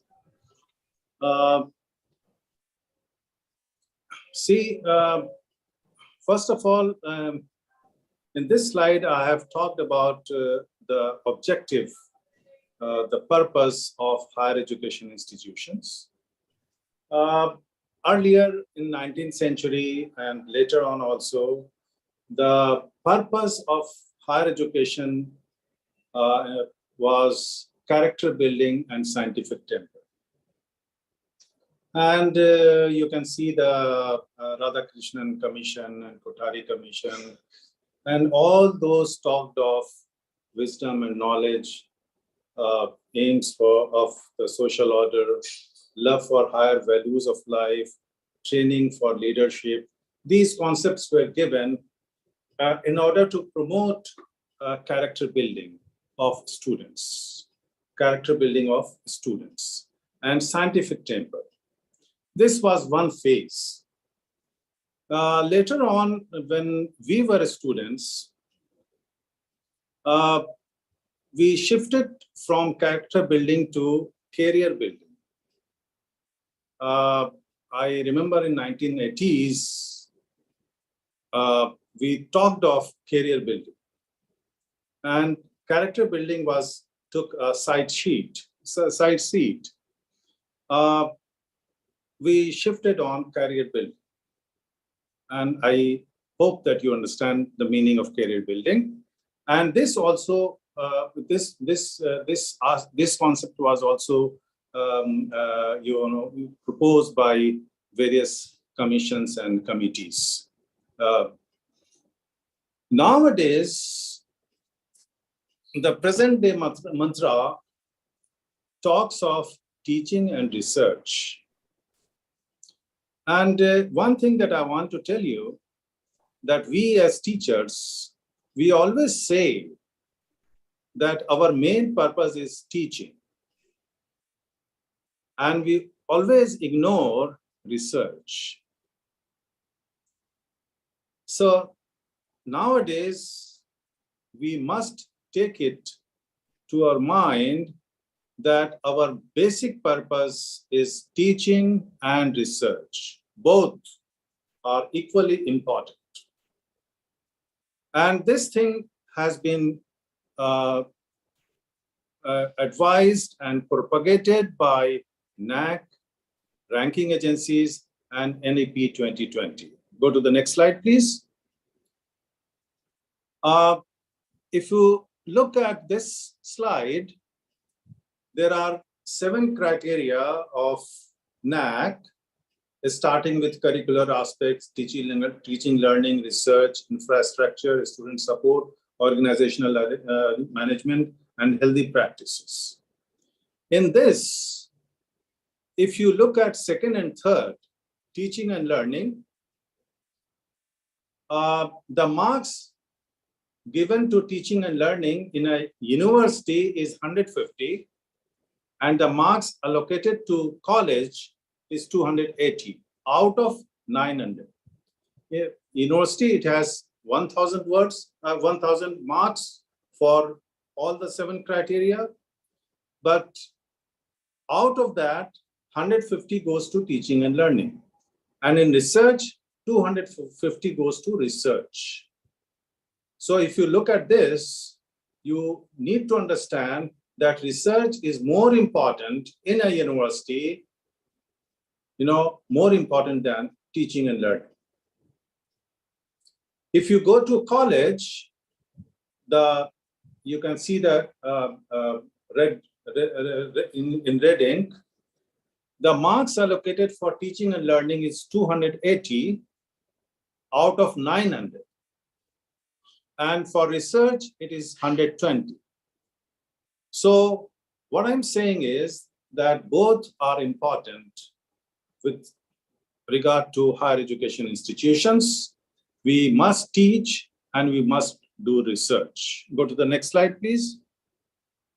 This is a suggestion by NAC, and this is also followed in ranking agencies.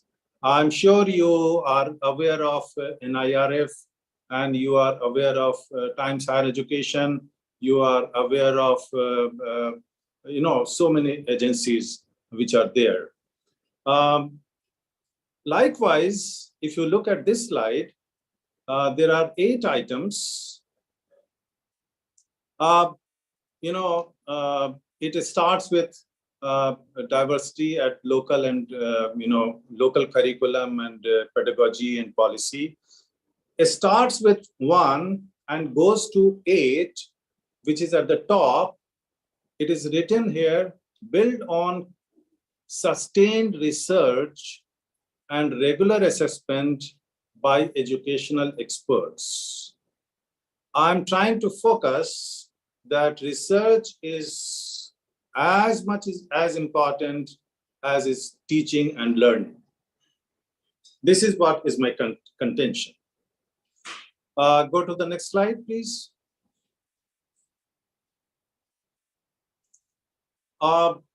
If you think of today's classroom, especially after NEP 2020, you are going to consider these concepts.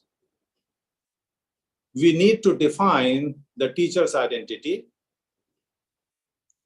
teacher, as a researcher, you must think of that. As I said, that research is as important as teaching. And teaching has to be interdisciplinary and multidisciplinary. I'm sure you have seen the present syllabus of BA, where you can think of going for English honors, and as a subsidiary you can go for mathematics, and you can think of sociology. So it is interdisciplinary and multidisciplinary. With regard to project and research, it's given in the form of beyond classroom activity. A project is something which is given to the students as a part of beyond classroom activity. It cannot be done in the classroom. And that means that learning takes place outside the class. So the concept that whatever I teach in the class, the learners must learn, that is not important now. It's because of various reasons. Nowadays, the basic purpose of teaching is not imparting knowledge. Nowadays, knowledge is available. You can Google it, and you can watch videos, you can watch PPTs, you can watch images, and then also you can read books and articles. So knowledge is available in the form of video, PPT, images, and articles and books. So that is available. So what is it that is more important nowadays is that we are not supposed to give knowledge, rather train the students in how to achieve knowledge, how to get knowledge. There is a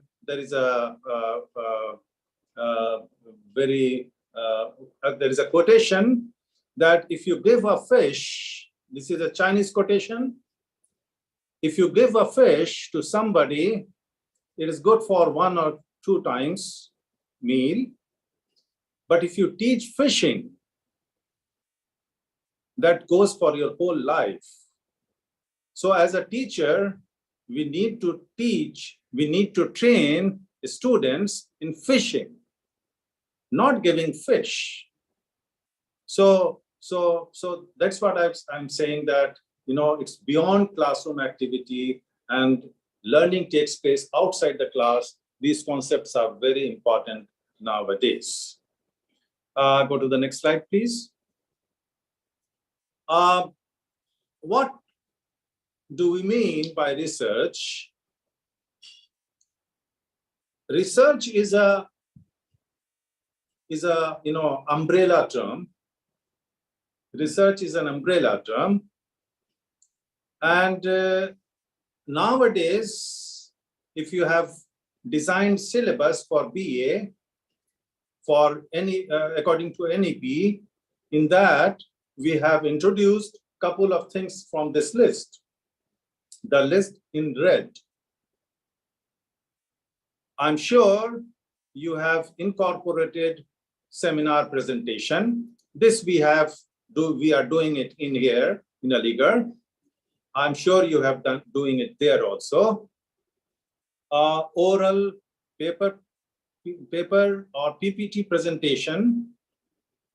The students it is a semester system. The assignments is not necessarily written in 4 pages, 5 pages, 10 pages. Rather, they can prepare a PPT, they can make a video, they can make a video film also, and they can submit it as an assignment. So assignment is, it is multifaceted nowadays. Term paper, projects. Here I'm saying project. And what I mean by project is that projects starts in BA nowadays. Right now, in the earlier lecture, I saw most of you were talking of about hypothesis and various concepts which are relevant in PhD, but it's also a part of project. We need to train our students in projects. What does it mean? It means that we have to master ourselves with regard to projects and research, because we have to teach students projects. So they can make documentaries, they can think of a dissertation, and so these are some of the things. And then I have gone for consultancy, collaboration, patent, internship, innovation. So the list in red is an extension or shapes of research in today's time. So you need to assess what are you doing in your institution. Are you involved into these things? So you need to think of that and be ready for that, because this BA, four-year BA, you may do an MA later on, and you may not also. You can directly go to PhD from BA. So this is a very important. So all this research is a part of BA level, BA level. On the right hand, with regard to ethics, I have listed some of the links and some of the items. For example, policy on plagiarism. There is a Gazette notification about plagiarism, and please note it down, all of you, that if your thesis is plagiarized more than 10% similarity, it is going to be punished. So you need to think of that. Somebody talked of MLA, APA, Chicago, and other styles. In literature, we follow MLA. In linguistics, we follow APA. In literature, we follow Chicago. And likewise, you have n number of style sheets. You need to think of that, and whatever is available in your place, you can follow that. Chemical research unit, intellectual property cell, consultancy document, MOUs, institutional ethics committee, institutional biosafety committee, innovation council, all these are to be maintained in your institution. You should check your website and think of these committees. You should make this happen in your institution. These are all very important for research and ethics, to follow ethics. They mention ethical aspects, in these documents. Go to the next slide, please. Somebody, our sir, the one who was talking about research in the earlier session, he talked of, project writing.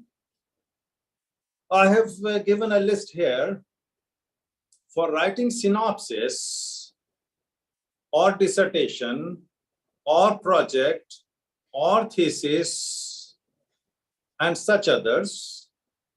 You can follow the following. Number one, background. Rationale. Background is, background. Rationale is reason. Why do you want to do this research? Why do you want to do this project? Why do you want to why are you making this synopsis? And he also talked of research questions, and literature survey is all the more very important. He talked at length of methodology. He talked of tools, techniques, population, qualitative, quantitative. He talked all these. This is a part of methodology and an outline of chapters. So please keep it in mind that a thesis which is submitted in your institution must have rationale, objective, research questions, literature survey, methodology, along with tentative chapters. This is a must. Nowadays, please keep it in your mind that people are rejecting thesis which does not have a literature survey. So that is, that is very important.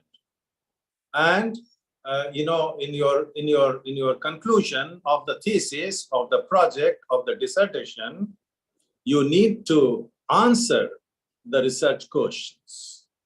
You need to answer whether you have achieved the objective or not. So that is very important. And keep it in mind that whatever I am talking of, I'm not only talking of PhD scholars, rather I'm talking of those who are doing their BA, who are doing their MA, and who are doing their MPhil and PhD. So project is so much important.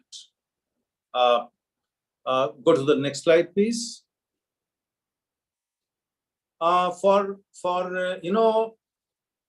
You need to understand the, this you can think of as a teacher. Are we following Bloom's taxonomy? Do you have any idea about Bloom's taxonomy?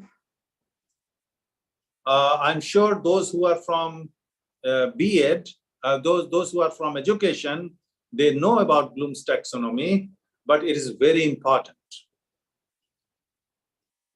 Anybody who could talk about this Bloom's taxonomy?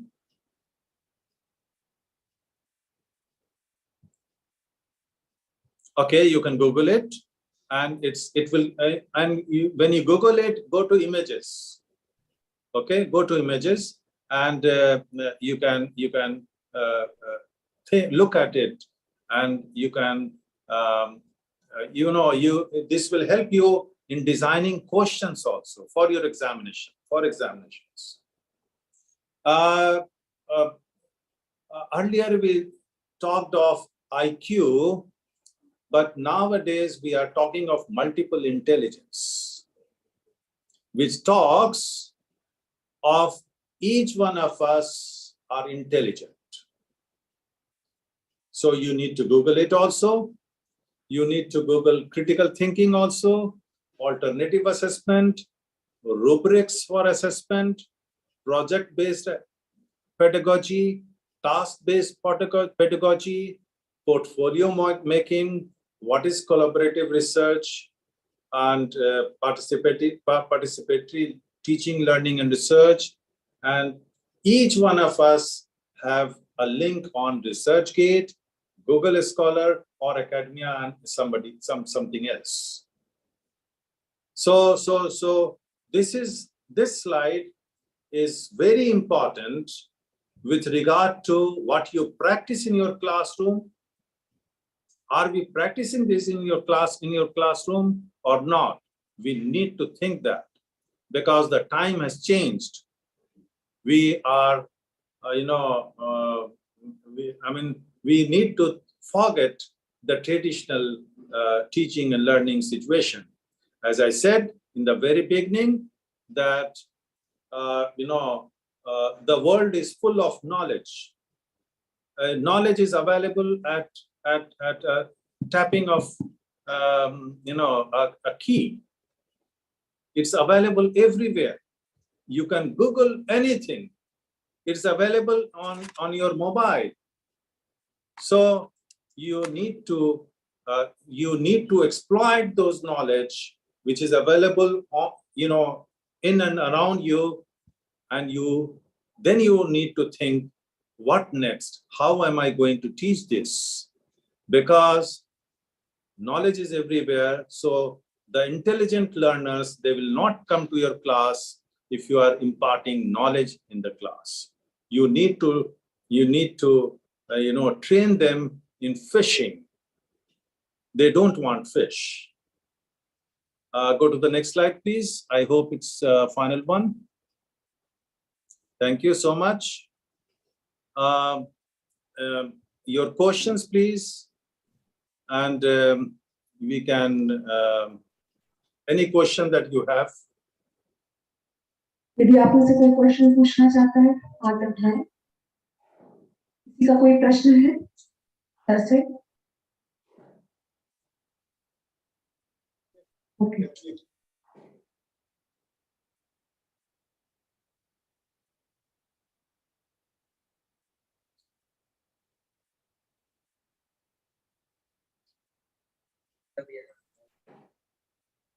Hello. Yes. Can you listen me? Can you listen me? Yeah, I can listen to you. Yes. But I can't see you. I will request you to get camera. Some light should be there. Light. My question, for this whole about this whole process of research. Can you? Okay. Can you can type the questions, please? You're not getting there. You're not getting my. I can. Yeah. It's better. It's better. Yeah. Yeah. So as you see that there are so much confusion of these days. People going for thesis work, particularly when they are doctoral study of academic. But so much criticism of research work. So it is, don't you think it's not very difficult to discriminate between what is the genuine and what is canon? And particularly you say you have talked about Google and also chat. I learned from my kids that they can just type the topic of their project and it gives them all the report. Yeah. So I think there must be something wrong with this entire. We have a light from our own.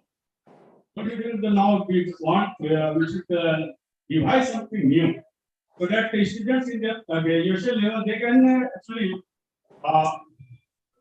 pinpoint whether going for the academy can be useful for them or they should thank you. Okay. I could not hear you so much, but what I could understand that see. First of all, thank you, Aftab. It's good to listen to you. We are classmates in our BA in Gaya College. Thank you so much. They have given a gazette notification with regard to plagiarism, and they say that if you have more than 10% similarity, you are going to be punished. So suppose your PhD, your dissertation, your project if it is more than 10% similarity, it can be rejected. It is happening nowadays. So, that is very important. So what I'm saying that you have to follow the plagiarism test. Whatever you submit in the form of assignment, there is a facility in library. They go for plagiarism test. I have come to know that it's not there in Magadh University so far. If I'm wrong, you can correct me.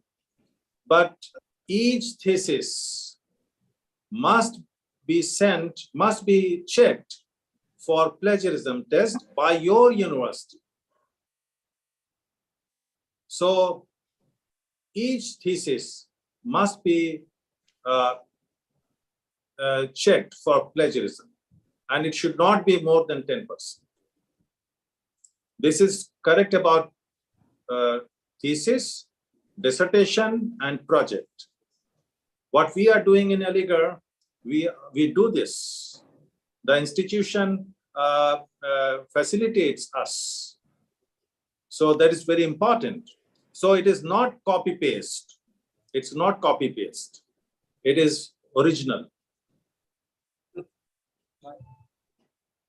I hope I could answer you. Yes, only the research should be held accountable or also the supervisor? Sorry?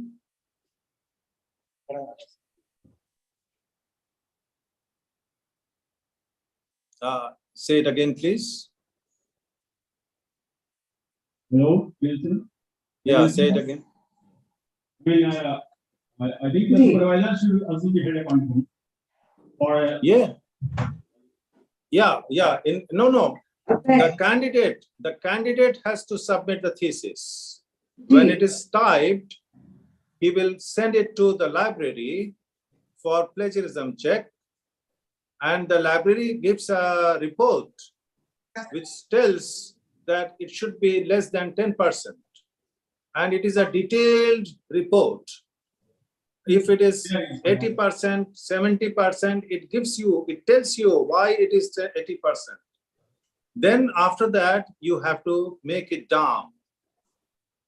So there is a technique for that also. You have to put in lots of effort. Okay, thank you, sir. And we want to tell you that we have anti-plagiarism cell in our university, and we do consider the things so that the research would not be under plagiarism, any kind of plagiarism. So we have that cell, and we are working in that way. Thank you, and thank you for your learning lecture for us, and we have enlightened ourselves with your knowledge and your experience. And thank you so much, sir. You have been here and you enlightened us with your knowledge. Thank you so much. Thank you so much. A big round of applause, sir. Thank you. Now I would like to invite the chairperson of this session, Professor Vinay Kumar Sir, Dean, Faculty of Humanities, to say a few words.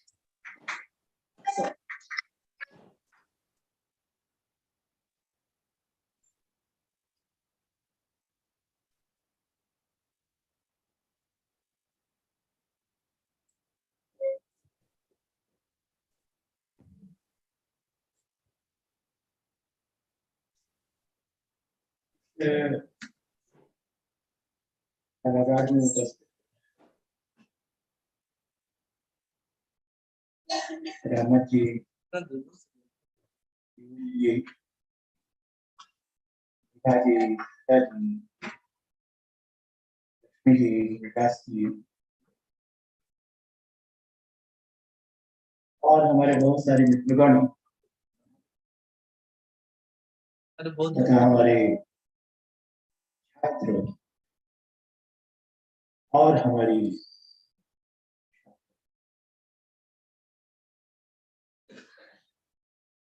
शोध के संबंध में कार्यशाला आज तीसरा दिन है और बहुत सारे विश्लेषकों के विचारों से अवगत हुए हैं।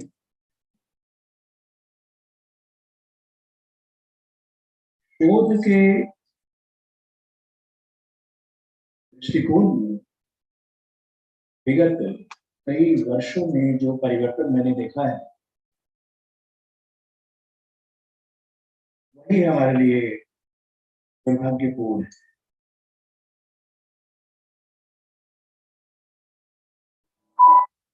किसी भी राष्ट्र के विकास में व्यक्ति की बौद्धिकता के विकास में शोध का बड़ा महत्व है। और शोध को मेरे विचार से रोजगार से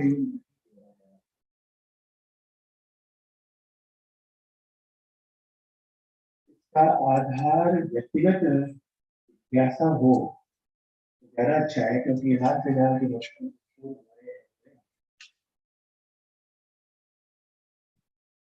यदि उनसे प्राप्त निष्कर्षों पर हम ध्यान दें तो अधिकांश शोध प्रबंधों के परिणाम हमें शून्य, उनकी गुणवत्ता में कमी नजर आती है। शोध के विभिन्न प्रारूपों के संबंध में कई विद्वानों ने अपने अपने विचार रखे। अभी जो हमारे यहाँ शोध हो रहा है, मैं व्यक्तिगत रूप से विवरण मानकर शोध नहीं मानता, क्योंकि शोध का अर्थ होता है किसी नई चीज का, और हम कहीं से कोई सामग्री लेते हैं, कहीं से कोई सामग्री लेते हैं, थोड़ी बहुत तुलना कर देते हैं और एक शोध प्रबंध तैयार कर सरकार के सामने नौकरी के लिए अपनी योग्यता को सिद्ध करने का प्रयास करते हैं। शोध नहीं है, इस देश का विकास नहीं होगा। देश के व्यक्ति के विकास के लिए शोध में कुछ न कुछ मौलिकता का,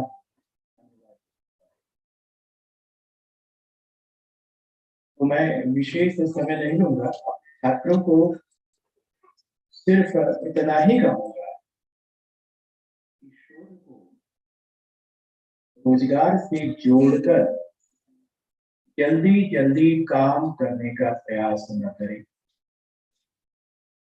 नवीनता लाने का प्रयास करें और रोजगार से इसे मत जोड़ें कि मेरे पास इतना ही समय है, इसमें मैं यदि शोध प्रबंध लिख लेता हूँ, उपाधि मिल जाती है। अगर इस मानसिकता के साथ काम किया जाएगा तो हमारे यहाँ शोध प्रबंध की गुणवत्ता पर हमेशा प्रश्न चिन्ह खड़े होते हैं। संक्षेप में सिर्फ इतना ही कहना चाहता हूँ, शोध को समय की सीमा के अंतर्गत बांधते हुए ज्ञान की दृष्टि से और देश हित में इसीलिए तो इसकी गुणवत्ता भी प्रशंसनीय रहेगी और इसका परिणाम भी।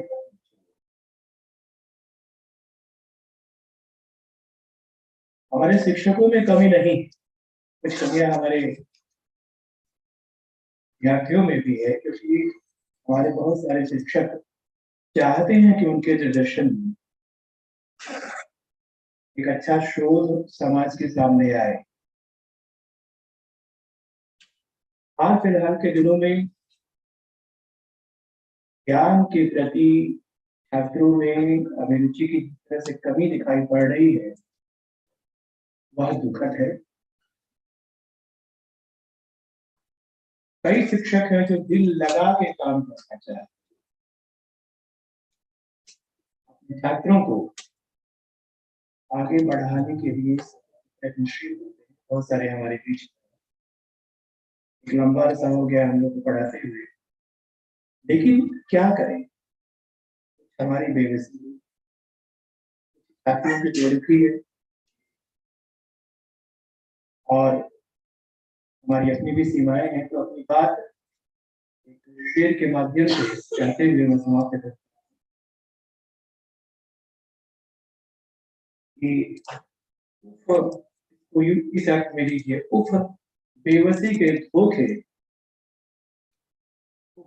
बेरुखी के चश्मे, उफ बेबसी के धोखे, उफ बेरुखी के चकमे, हम दिल लगा कर रोए, वो दिल चुरा कर रोए, ताजे जिंदगी पर जो गुनगुना के रोए, जैसे शबनम मोती लुटा के रोए।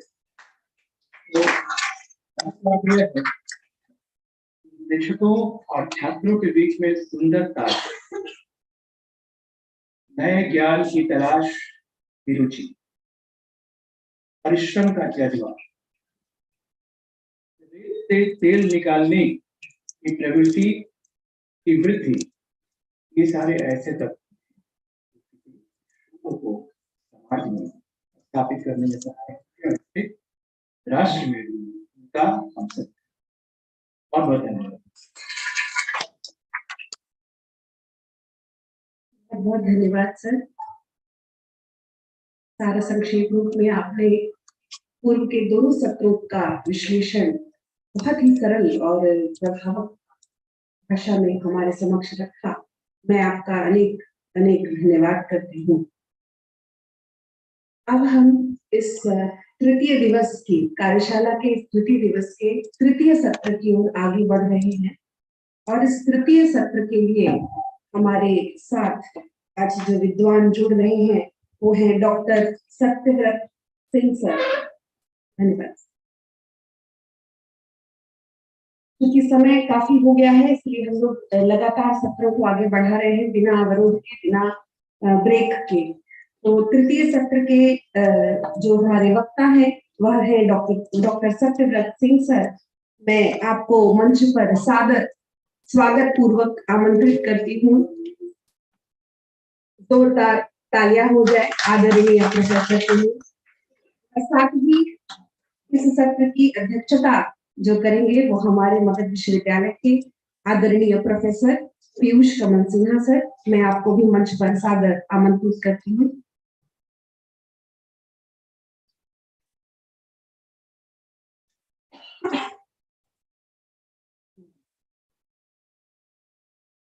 मैं अब आमंत्रित करती हूँ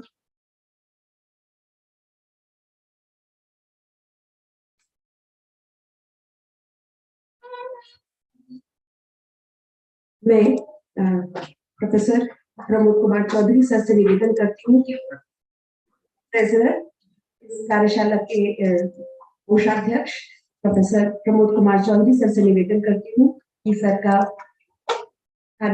खादा और मोमेंटो के द्वारा स्वागत सम्मान करें।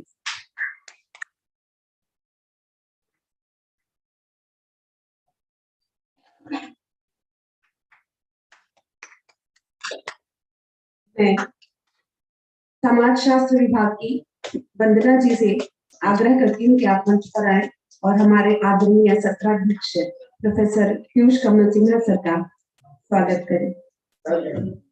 सर सत्राध्यक्ष के रूप में आपका विशेष सम्मान अपेक्षित है, इसलिए आपका सम्मान।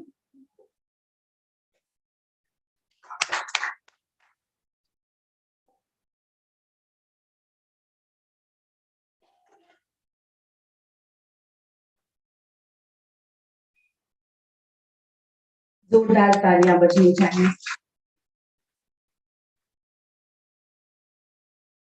पिछले 2 दिनों में हमने विज्ञान और समाज शास्त्र के विभिन्न विषयों से जुड़े हुए विद्वानों को सुना और उनके वक्तव्यों से लाभान्वित हुए हैं।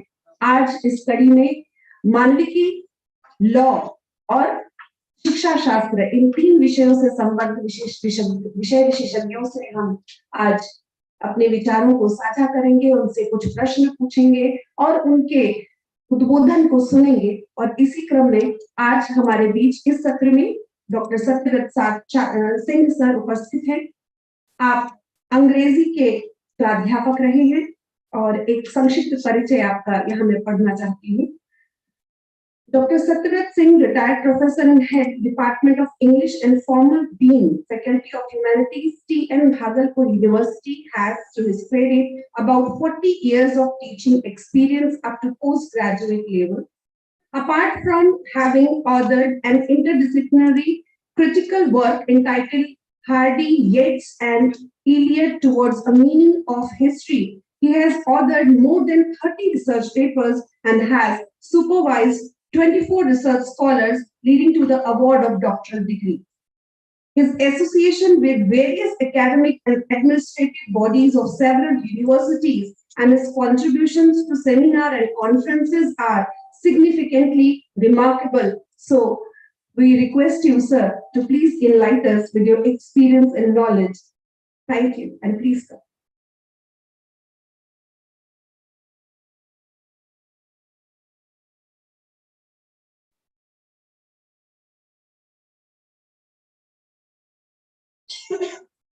लाइट एकटू लाइट थोड़ा इधर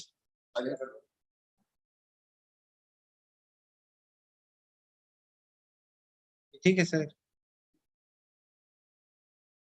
Honorable Chairman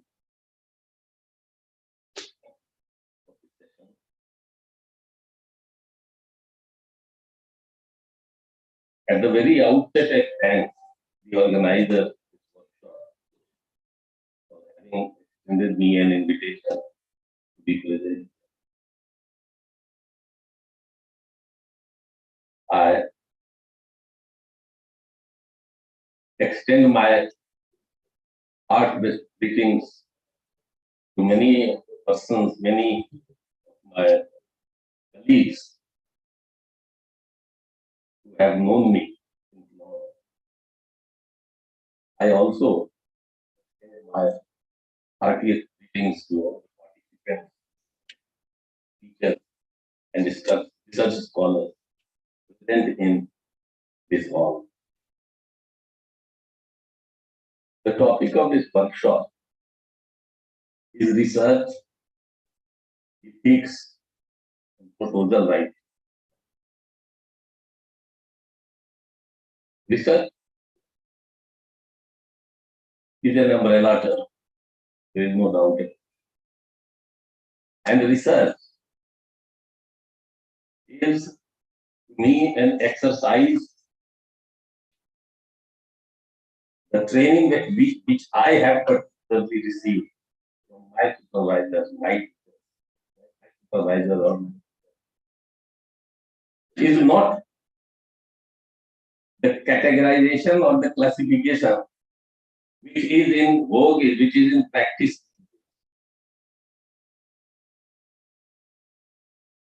It was something like delving deep into the subject and drawing out something, just as the honeybee extract nectar from the flower.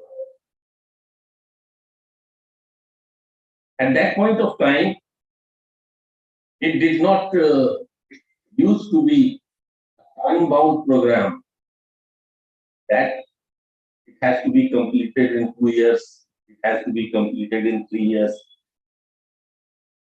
One had to go on working and working and working until something crystallizes. At the time when I joined T.M. Bhagalpur University in the year 1975,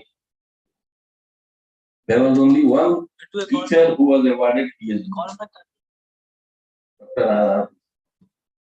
And for that, he had to work for 10 or 11 long years under the guidance of late Professor R.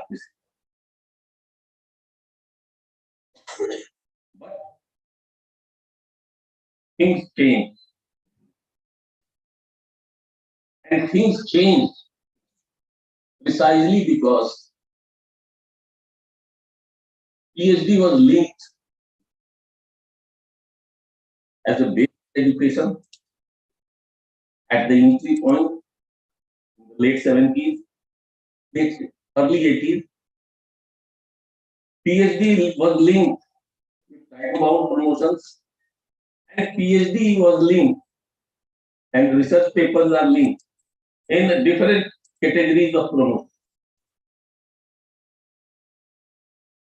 It is a matter of great and grave concern that this thinking, this degree or research with different aspects of promotional avenues has degraded the value of it. That is why in many of the selection committees, it is my personal experience that many candidates who appear for interview to be appointed as lecturers, they are not in a position, they have not been in a position to utter even 10 sentences based on their dissertation. They can't even tell the table of contents of it, what to say of the thesis at which they are. And therefore, in this workshop, when we are talking about ethics, everyone is talking of plagiarism. And plagiarism is the prime responsibility of the scholar. The scholar is held responsible. But in my view, plagiarism is not to be checked at the level of the scholar. Plagiarism has to be checked at the level of the supervisor and also at the level of the examiners. My supervisor or supervisors in my time in the early 80s, none of the supervisors used to suggest a topic. You come with a proposal. You come with multiple proposals. Come with the area of your interest. You discuss it. You go on changing.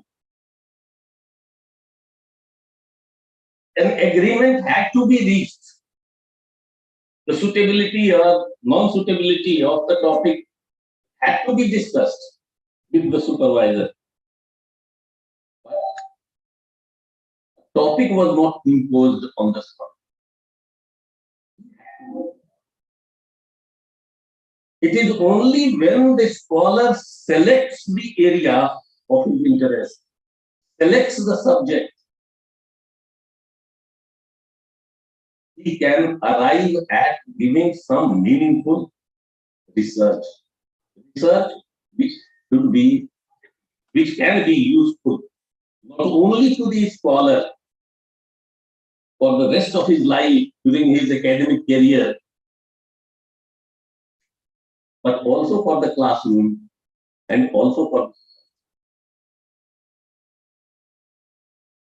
because in course of PhD work, the quantum of labor that a scholar gives, that quantum of labor he cannot devote throughout his whole life, because it is that time, that period of time in which he has the potential to work, he has the potential to read, he has the potential to retain, and which he uses throughout his life and is able to guide the coming generation, guide his scholars in different areas.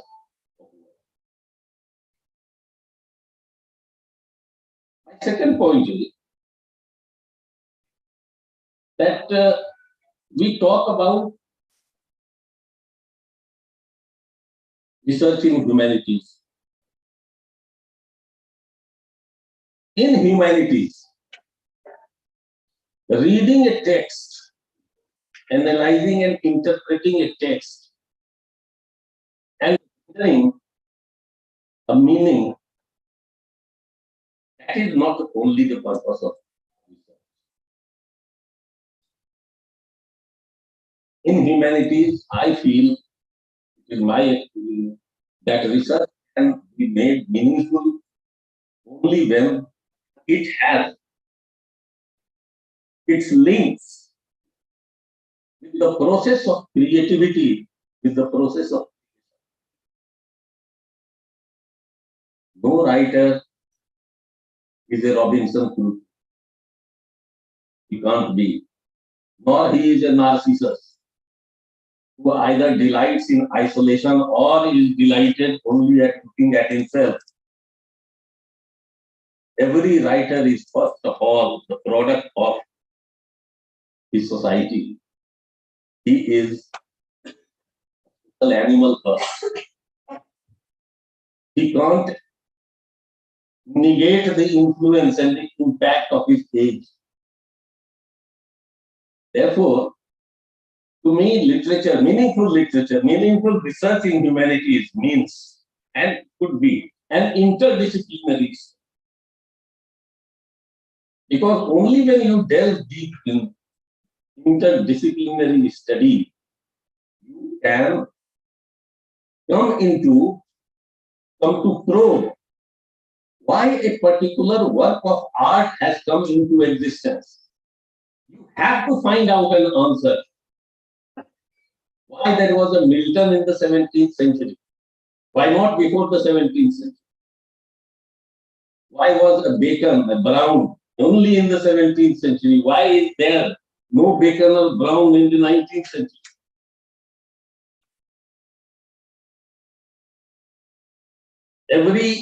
Every creative mind is like a crucible in which social conditions, socio-economic, political, historical conditions are amalgamated. And this amalgamation produces a creative work of art, develops a literary sensibility. To understand that sensibility, to understand that change, is to understand literature, is to understand that particular.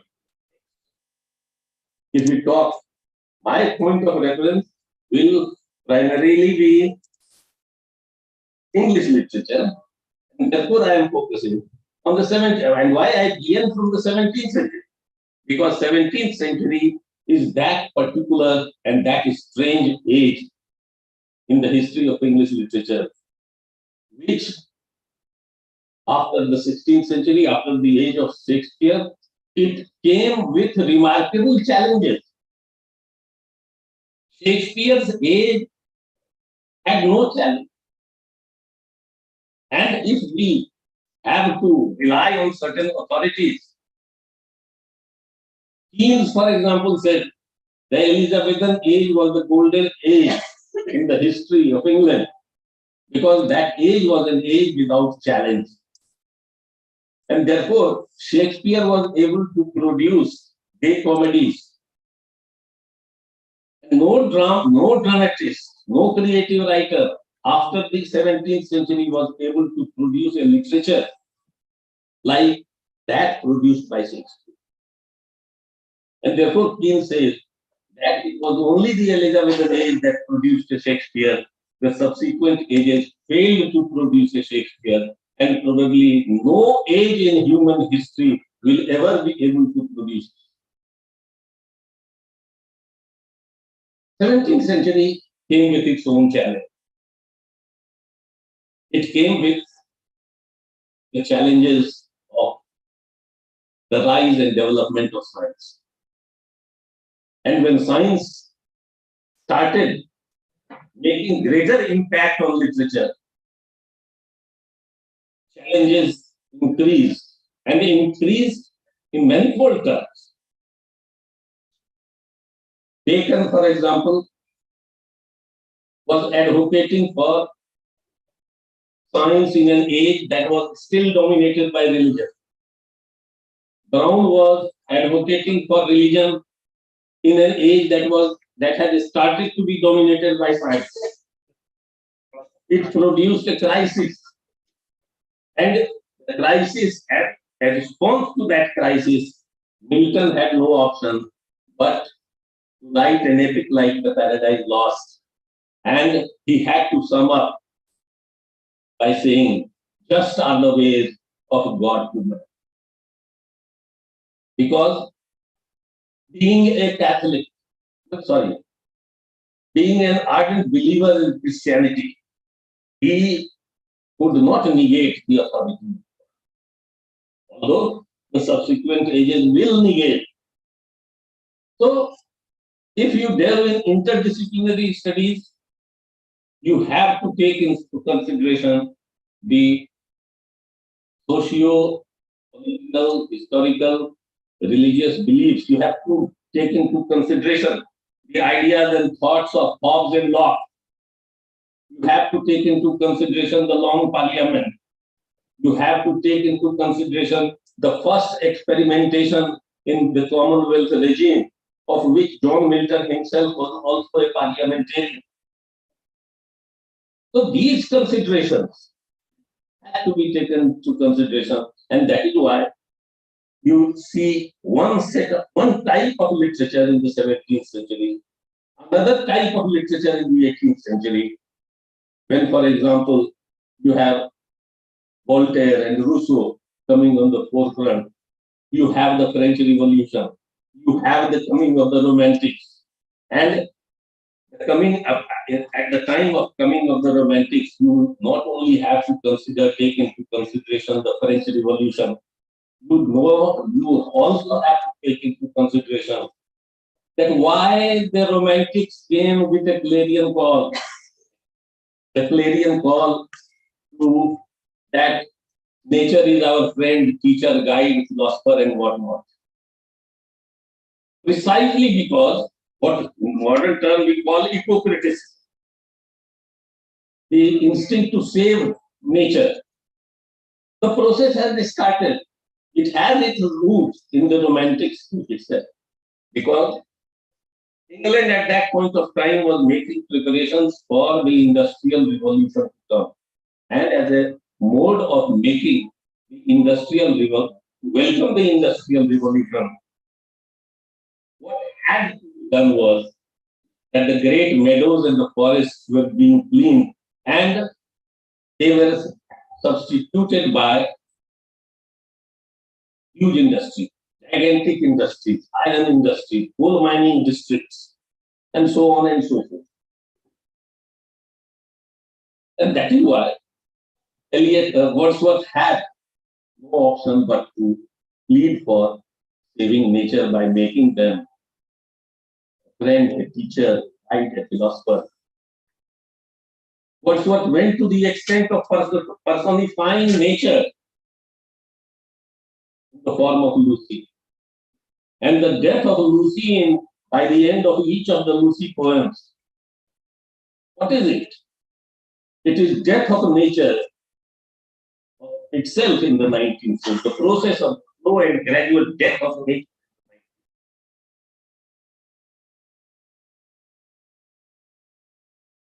Science, we have to understand, researchers have to understand that why the shift of focus is so fast after the 20th century. There was no stagnation.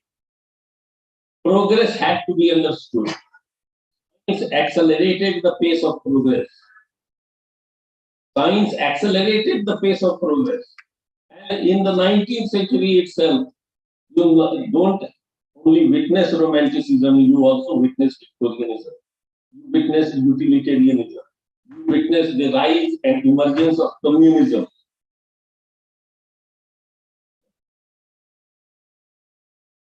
And all these are manifested. And the greatest change that affected the entire literary sensibility of the West and posed great challenges for the West was a historical event that in the year 1859, there came a book authored by Darwin, The Origin of Species. The Origin of Species falsified the myth of the Bible. According to the Bible, the book of Genesis sums up the process of the creation of this world in 7 days. The first day, there was heaven and earth. By the 7th day, the process of creation was completed. On the 7th day, God created man,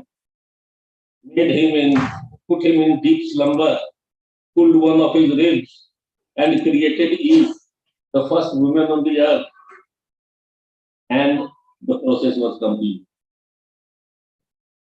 This was the faith on which Christianity had stood since the last 1,000 years. And with one stroke, Darwin falsified that myth. And that great event, that particular event, resulted into even Nietzsche crying on the streets of Germany, God is dead, and we have killed him. I have killed him. And the entire 20th century literature, therefore, becomes the literature of exploration of God. Finding an alternative. You have Yeats, you have Eliot, Lawrence, Joyce, Frost, each one trying to find out an alternative to God. Yeats came with the proposal that system has to be replaced by a system. God has to be replaced by God. Eliot came with the dictum, in the jubilance of the year came Christ the tiger. Yeats came with the dictum, a beast slouching towards Bethlehem to be born. Now the spirit, history, myth, anthropology, sociology, psychology, all had to be brought, all should be brought on one platform if the proper research in humanities has to be taken ahead. It has to be not on one platform.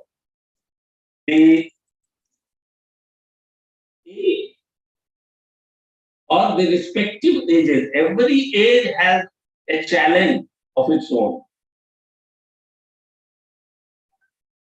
Arnold Toynbee's great hypothesis is challenge and response.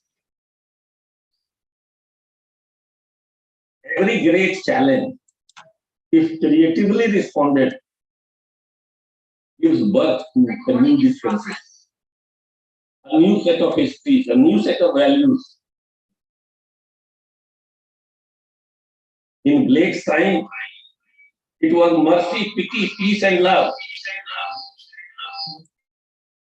Now, in the 20th, to be substituted. Utilitarianism had become the social ethics of the masses. This is the shift of focus. In the 18th century, up to the 19th century, the ethics of the masses was mercy, pity, peace, and love. In the 19th century, with the coming of utilitarianism, it had become utilitarianism, which had become the social ethics of the masses. What was its utilitarianism? It was an aggregate of individuals which looked only for utility and rejected time. Okay. So in humanities, we also only one point. we also have to understand that if humanities have to work creatively, it has to work in terms of bringing peace, culminating literature, finding out ways and means to attain peace. Because Hardy said, we pay 1,000 priests and pay them millions, but what we have got is nothing but poison gas.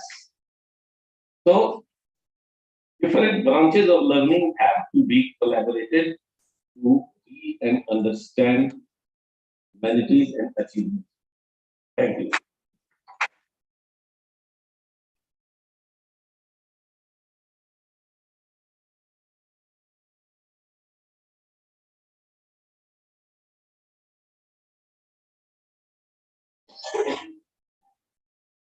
Thank you so much, sir, for your enlightenment. Now, I would call the next speaker of the technical session 4, Professor Sushil Dubey, sir, on the dais. So please, you are highly welcome, and please come on the dais.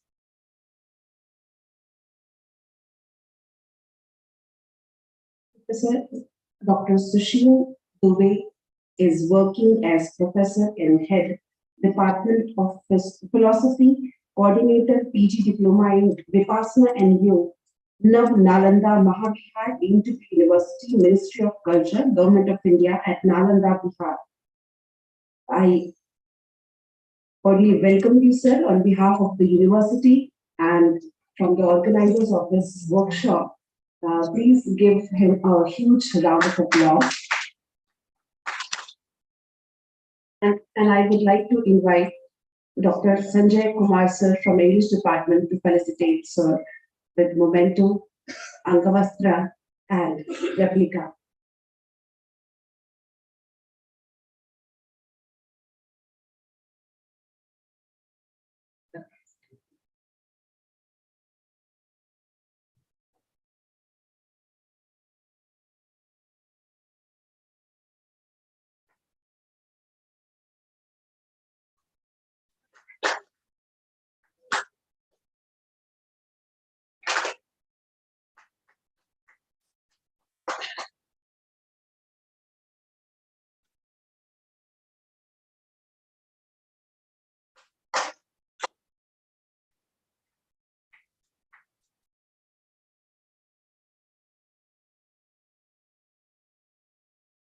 Thank you, sir.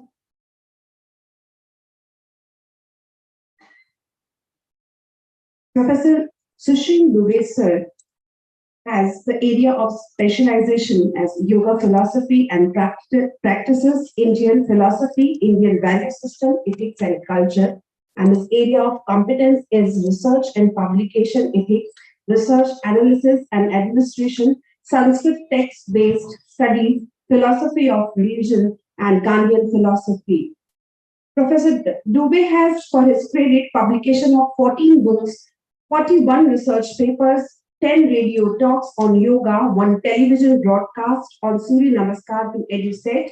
He has delivered around 65 invited talks and resource person chairs valedictory speakers in national international programs and also has spoken on different capacities in around 125 online programs.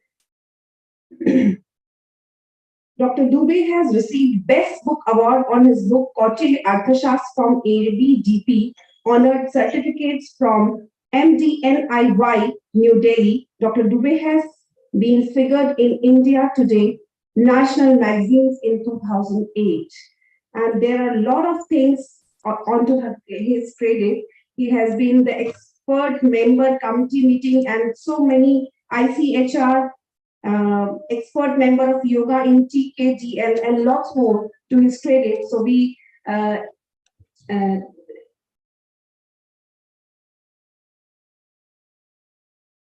invite him for his lecture. So please, you are most welcome, and I invite you to deliver your lecture. And as so we have a short of time, so I request you to please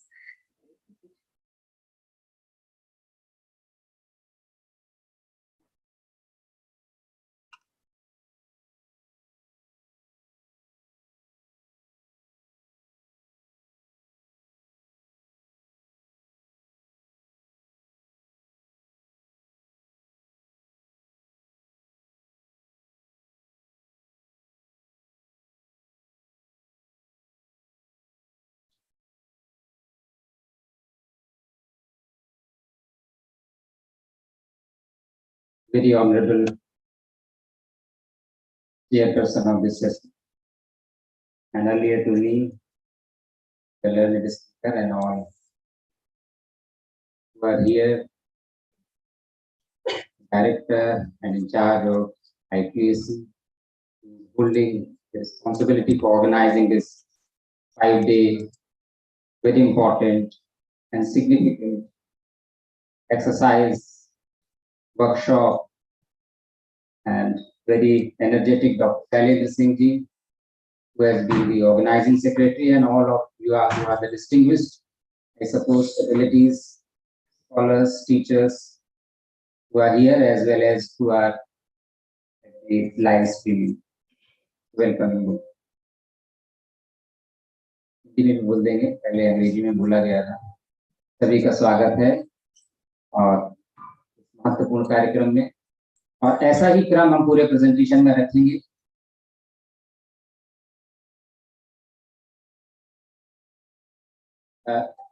प्रयास ये होगा कि जितनी बात कही गई है उसके आगे थोड़ा चलें। वैसे पता नहीं 2 दिन में कितना हुआ, फिर भी प्रयास करेंगे। I have been in the Indian Council of Philosophical Research under the Ministry of Education, who has been awarding research projects, fellowships, travel grants, seminar and conference for more than 11.5 years. Delivered, वैसे तो introduction दे ही दिया है, almost more than 7-8 states HRDCs में UGC lecture देते हैं। बहरहाल, let us move forward because time is short, and I think let the presentation be focused. Shall I start? No, I will. Share your. You're the host. Please enable.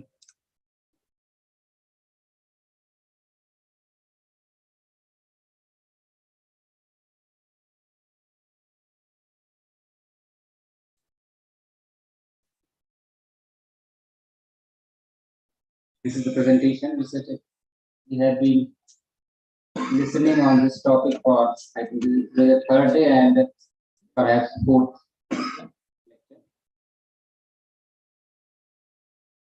Not coming.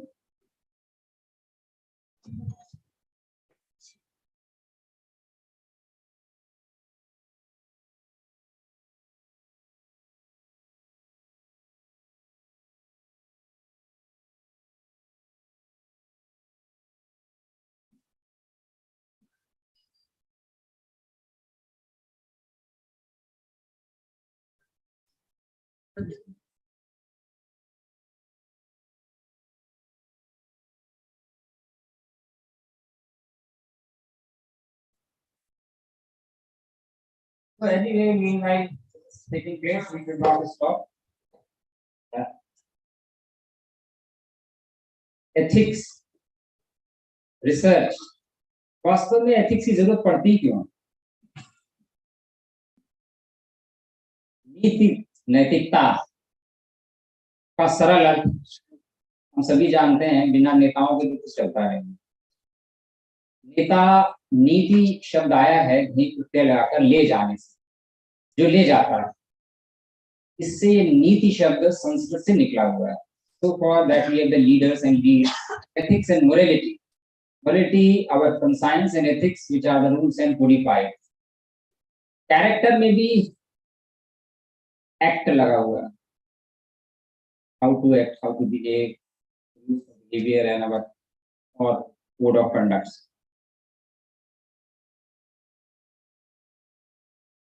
वैसे शैलेंद्र जी ने कहा था बहुत अच्छा presentation होना चाहिए, इसीलिए ज्यादा परिश्रम करके बना के लाए, वही समस्या हो रही है। Anyway, we will not.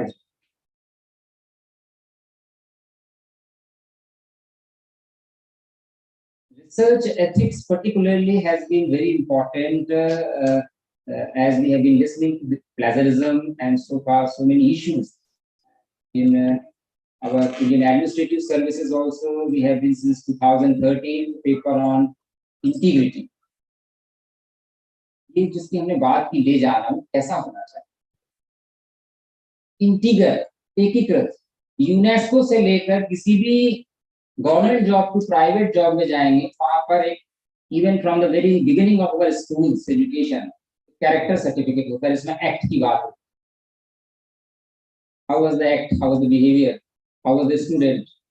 Student भी होता है जो स्टड्स जड़ा हुआ है विभिन्न जो मूल्य संस्कारों से, जिसको जगाया गया शिक्षा के क्षेत्र में, और संस्कारों की जननी शिक्षा जिस कारण से हम है, ये सारे संस्कार एथिक्स, इन सभी चीजों को लेकर मॉरलिटी या नीति या ले जाने वाला जो हमारे जीवन में, व्यवहार में, चरित्र में, शिक्षा में, संस्कार में और ओवरऑल जो हमारे जीवन की at the last of the moment shall be the finding where you will evaluate and calculate how much we have come and how much we have done.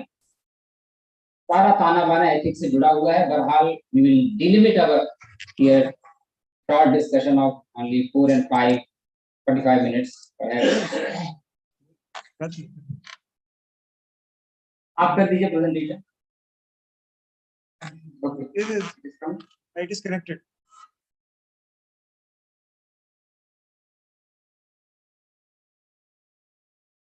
Fine.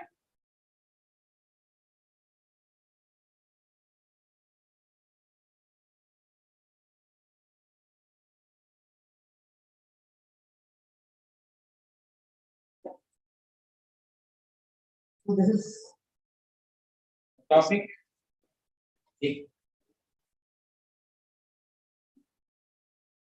Nalanda, from where I am last 2.5 years. University for 700 years. Legacy that is recognized globally. इन चीजों की हम बात करने वाले हैं, बहुत जल्दी में हम बात करेंगे। Integrity ethics is मैंने कहा professional ethics as laid by the University Grants Commission in our 2018 recruitment regulations, we are all knowing. NEP what it is telling about structure of higher education, scientific misconduct, इसमें हम बात कर रहे हैं FFTP, and that GARP very recently UGC has brought out 2 monologues on this topic. Then we have this regulation plagiarism that we are knowing, and consortium for academic and research ethics. I was also the part of meeting sometimes when it was holding prior to the formation of CARE at the UGC. ये एक web जिसकी बात earlier speaker ने भी कहा था, हमको मधु उसमें से लेकर के आ रहा है। ये हमारा वेब जो एथिक्स का बनता है, इस प्रकार से बनता है। We have professional integrity, scientific misconduct, research regulations, ethical policy and publication ethics, like this. Many times you must have been listening for last 2.5 days and maybe listening more up to the conclusion of this workshop and onward also. ORI, Office of Research Integrity, is situated in United States of America. We don't have such a thing for dealing with the plagiarism, but वहाँ पर यदि case होता है तो they have already dealing with all such kind of things globally. Hope Committee on Publication Ethics, which first formed how to take the rules on research ethics by World Association of Medical Editors. Anyway, let us move forward. You will see all this. देखिए हमारे प्राचीन परंपरा में क्या मगध इतना प्राचीन स्वर्णिम इतिहास, प्राचीन परंपरा में एथिक्स की क्या बात है? Let's have a look on this. We have so many things from the very Vedic tradition, ऋतु, जिससे ऋतु बना है, जिससे सारा का सारा नैतिकता अर्थात कैसे चलना है सृष्टि को संचालित होता है। All from there onward, in the 14 अर्थशास्त्र इसका मत्स्य न्याय, लोक नीति, so many Nitish we have had. एक बात है लेकिन कभी भी हमारे संस्कृत वालों ने अपना नाम नहीं लिखा ग्रंथ के लास्ट में, who is contributing, why? They were so humble. They didn't want to leave the karmic actions and its followings further. They have never mentioned. There were no glossary at the end of Sanskrit text. Anyway, let us move on. But that was our niti in education. Taittiri उपनिषद है जहाँ पूरा का पूरा शिक्षा वल्ली convocation के बारे में बताता है, what person has to do in entire life. Anyway, ये कुछ हमारे जो मॉडर्न टेक्स्ट निकले हुए हैं, थोड़ा पढ़ा भी कर देते हैं। ये सब आधुनिक संदर्भ में हमारे जो नीति का प्याना बाना है, इन सब चीजों से चल रहा है। और मैंने तो दिखाया है कि अंडरस्टैंडिंग रिसर्च एथिक्स, अभी this is the definition most contemporary, widely accepted, universally in Indian scenario as given by the University Grants Commission. Research is, there are 3 words which are of important: self-regulating, self by and large self-regulating, self-policy process. Teacher सब कुछ सिखाते हैं, शिक्षक जो हैं सबको सिखाते हैं, उनको कौन सिखाएगा? Who will teach to the teacher? So this is why it is self-regulating. This is why it is a self-policy. कि research वो भी research कौन करवाए? Only we are the person who can be self, because शिक्षा से ही सारा का सारा कुछ चल रहा है, from the very birth to the end.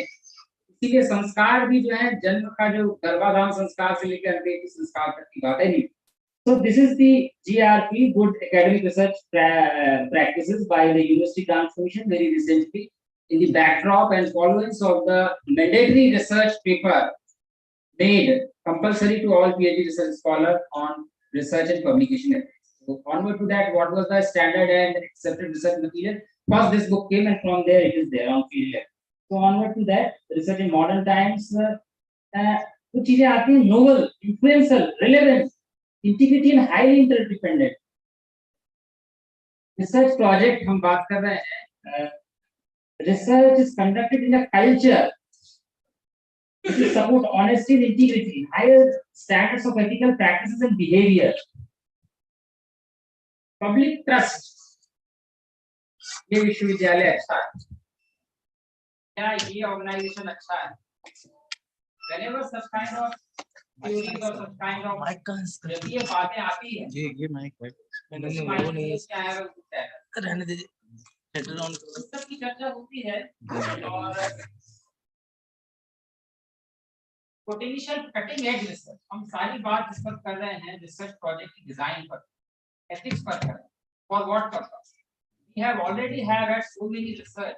There has been a discussion on कि अभी 5-10 सेंटेंस नहीं लिख पा रहे हैं पीएचडी के जो प्रॉब्लम हमारे करने कहा.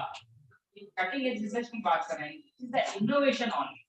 Why and how a person thinks about up to the edge. Cutting edge समझते हैं, which is the edge, the optimum or ultimate point. Onward to that, we have to move. It's by the innovation only, the spirit to go further and beyond. This is only the place शिक्षा या education या research search तो हो ही गया है. तो री word लगा है, किस चीज के लिए लगा हुआ? This is for the cutting edge. और जब तक ये कटिंग एज रिसर्च नहीं होती, जब तक हम फार्मेसी में, हम मेडिसिन में जाते हैं, वहाँ यही हो रहा है कि अभी जो दवाई 5 दिन में काम करेगी, कोरोना का वैक्सीन आया तो ऑनवर्ड ही कितने दिन में काम करेगी. We are moving for the cutting edge research, which must be incentive and competition and successive evaluation. Moving onward to that, research ethics over the years, institutions, professional society बना कैसे, उसकी हमें नैतिकता की सेवाओं की बात की. संसद भवन में सारे हमारे रेगुलेशंस बनते हैं. We have 4 pillars of democracy. So conduct norms and principles to enhance the trust in research institutions, funders, producers, publishers, and products. और बात है कि what we can say about knowledge economy. We have the financial economy, so many economies, factors of economies or terms we can use economy. Knowledge economy. We are building the knowledge economy. As much as innovative, as much as in depth we are with our pursuits and dimensions we are covering of the knowledge. Knowledge का क्या मतलब? हम ज्ञान कहते हैं. Knowledge की तो की बात आती है, बहुत ज्यादा उसमें झलकता दिखता है. हम ज्ञान की बात कहते हैं संपन्न, जहां हमारी चेतना की इस तरह का अनुभव आ गया, चाहे वह सुख का हो, दुख का हो, किसी चीज के वैरायटीज ऑफ एक्सपीरियंस, अनुभूति के साथ उसको ज्ञान कहा गया परंपरा में. इसके लिए मगध विश्वविद्यालय का जो लोगो बना हुआ है, इसी ज्ञान को विकसित करता है. Research, ethics and project writing. This is the circle, demand, quality, relevance, ownership, innovation and molding through lifelong learning process. जो हमारी राष्ट्रीय शिक्षा नीति अभी आई है, जो विभाग है, लगता है बहुत बात है. Lifelong learning process बाकी और एम्स एंड ऑब्जेक्टिव वेरिएबल है. सबसे पहले है, we will see onward to this also. So this is how this function moving. Value factors, personal, ethical, social, market and global. और अभी ना हमसे ये कहाँ जाएगा, इससे कहाँ implement. So like in modern scenario, आगे से प्रोफेशनलिज्म आने वाला है.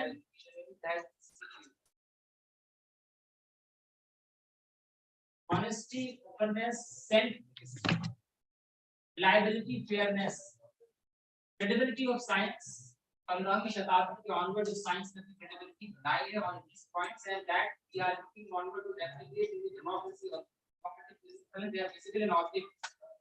ये हमारे बराबर में this is writing का rigor होना चाहिए, relevance, transparency, respect. इन्हें भी स्कूल में जाए टाइम लगेगा otherwise. में संबद्धता होनी चाहिए, उसमें impartiality या पारदर्शिता होनी चाहिए, संबद्धता सबको लेकर नैतिकता का खाना बना बनता है रिसर्च प्रोजेक्ट राइटिंग में। इस पर हम आपका ध्यान चाहेंगे। इसका बेस है, हम बात करते हैं पीएचडी से लेकर हमारे रिसर्च आर्टिकल से लेकर के हम किसी प्रोजेक्ट की राइटिंग कर रहे हैं, हम इंटरव्यू में जाना है, हमको सेमिनार का पेपर बनाना है, we should have a clear है which makes its bottom. Hypothesis is always very broad, covering the broad area in a sense. It is having all pillars are sound so that we can make up our conclusion, and novelty is the top of this, covering all its block, reflections, experiment, observation, factual statement, and coherence and correlation, innovative originality, and usefulness. These are there, and onward to that, how our web is related. We have editor, editor. I am also the editor of, have been editor of two earlier journals, currently also the editor of our university journal, Sri Nalanda. On the original name of the Nalanda University, which was the Sri Nalanda. प्राचीन और सही नाम था जिसको नालंदा विश्वविद्यालय तो श्री नालंदा महाविद्यालय. Anyway, so lay readers and our communities, foundations, government, they are related with funding body, university and society also, for which we are having the responsibility. But to that, our web is also we are moving. Seminar, conference, we are here at workshop. So symposia, colloquium, round table and workshop, we are here and research. How it moves onward to this. हम किसी भी चीज को articulate करते हैं, keep the article doesn't mean that we are publishing only one journal on what we are articulating. So peer reviewing process to authorship, language presentation, plagiarism, defective, legal and publishing responsibility for publishing a paper. This is the process that we are all concerned with. Now coming to the ethics very fast. हमारा आयोग का budget और teacher आते हैं सब कहता है code of professional ethics very personally look what it is talking about. Teachers and their responsibilities, students, colleges, authority, non-teaching guardians and society. So ethics जब भी हम प्रोजेक्ट्स डिजाइन करते हैं सोचते हैं एथिक्स के बारे में सोचते हैं तो ऑल कवर्ड अप मैंने दे रखा है NEP what it's talking about. Just truly shape the future of our children, no doubt on this, and therefore the future of our nation because of this noblest role. Noblest role that the teacher in India was the most effective member of society. Only the very best. Best कैसे होगा best करने से? And most learned become teachers. Society gave teachers or gurus what they needed. अभी भी teachers teach everything सबसे जो base के initial होता है कि सबसे ज्यादा समय वो लगा शिक्षा को अर्जित करने में एक बात सीधे लोग बजाते हैं so there knowledge skills and ethics optimally to students ये हमारा एनईपी कहता है about structure of higher education कहता है लोग समझते हैं all the data on all India survey higher education आगे सब डेटा उनके पास है largest number of the university in the world after listen child. The largest number of institutions, number of teachers, students 3.85 crore in 1920 and around 24 crore in our school and middle education. सवाल की प्रश्न के उत्तर में हमारे माननीय शिक्षा मंत्री ने दिया.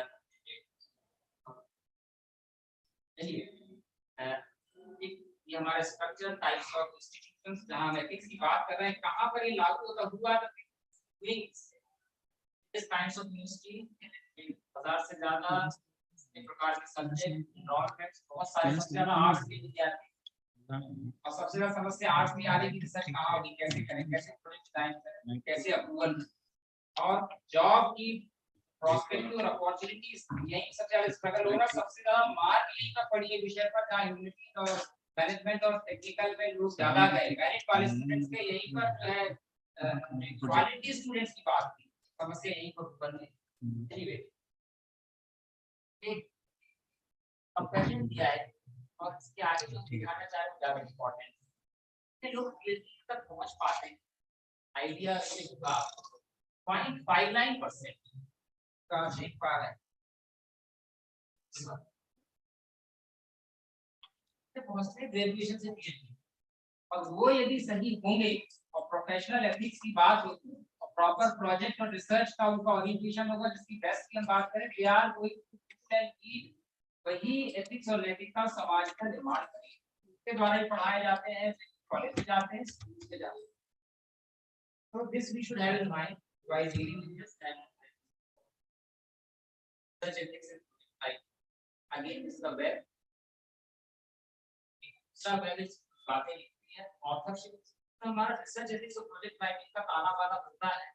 Research misconduct की बात आती है, इसमें तीन चीजें हैं, fabrication, falsification और assertion के साथ theft of data, four things all together and they are further expanding. Falsification, fabrication, plagiarism, research integrity is wider area again has been discussed a lot and इसके बाद यहाँ से शुरू from interest आता है, प्रोजेक्ट की डिजाइन होती है, रिसर्च पेपर की डिजाइन होती है, लॉबिंग होती है इसको लेकर इंटरनेशनल और नेशनल लेवल पर आगे बढ़ाया जाए। ऑथरशिप की बात आती है, इज रियली ऑथर जिसको कॉन्ट्रीब्यूटर ओरिजिनली बहुत सारे प्लेटफॉर्म के केस और 12 के मैंने एग्जांपल किया था, आप यदि वेबसाइट देखेंगे तो लगे हुए हैं वहां पर ट्रांसक्रिप्शन कैसे डिफाइन इंटीग्रिटी आप संख्या में हम गणित की संख्या पे बात करें एक पूरा आधा नहीं 1.5 इंटीग्रल कंप्लीट हर एक की सीआर में लिखा जाता है लॉग विद गवर्नमेंट हो या इंटीग्रिटी कैसे इसको आजकल जो भी वैकेंसी की काम उसमें बात है कि वैलिड वर्ड होता है साउंड नॉन डाउट तो क्रिएशन ऑफ इंटेलेक्चुअल प्रॉपर्टी बताया शब्द में बड़ा अच्छा आपने कार्यक्रम हुआ the definition by UGC and this is again the definition of plagiarism by the UGC and researcher by the UGC.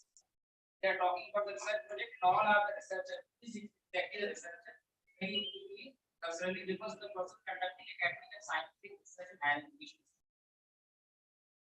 Plagiarism की परिभाषा I will take another 5 minutes. I think not 45 minutes are so far. तो plagiarism पर ज्यादा बात मुझे लगता है काफी हो गई होगी, नॉट बी इलैबोरेटेड। नीचे दो रेफरेंस किए हैं मैंने office of research integrity and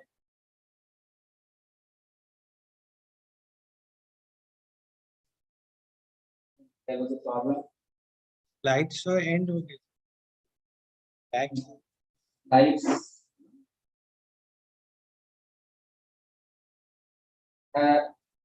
I am leaving the plagiarism for further exposure. हम सभी को पता है, only concluding with plagiarism and then coming back to how and from where we can take the research project and grants.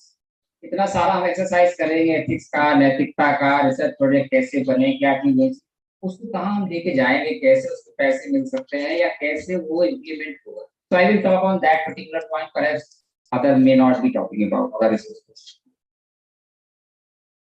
Plagiarism में अन्य दो बातें PhD level पर हैं, 4 लेवल्स हैं, एक है टीचर्स या जिन्होंने कर लिया है, वो दो फर्दर 4 लेवल्स हैं, 2 लेवल पे प्लेजरिज्म भी देख सकते हैं। Anyway I am coming to the ministry of education government of India from where we can get the project. Research project designing की हम बात कर रहे हैं, रिसर्च प्रोजेक्ट डिजाइनिंग या रिसर्च डिजाइनिंग या प्रोजेक्ट राइटिंग जब हम लिख लेते हैं या बना लेते हैं, actually from where we can move with this, कोई प्रोस्पेक्टिव भी होना चाहिए। हम एक सिनॉप्सिस बना रहे हैं, हाइपोथेसिस बना रहे हैं because we are going to PhD. So the way we are attending for varieties of way, like we have Ministry of Education, so all the councils are there which are providing the grants for various kinds of schemes. I will take only 2 minutes for discussing on that. And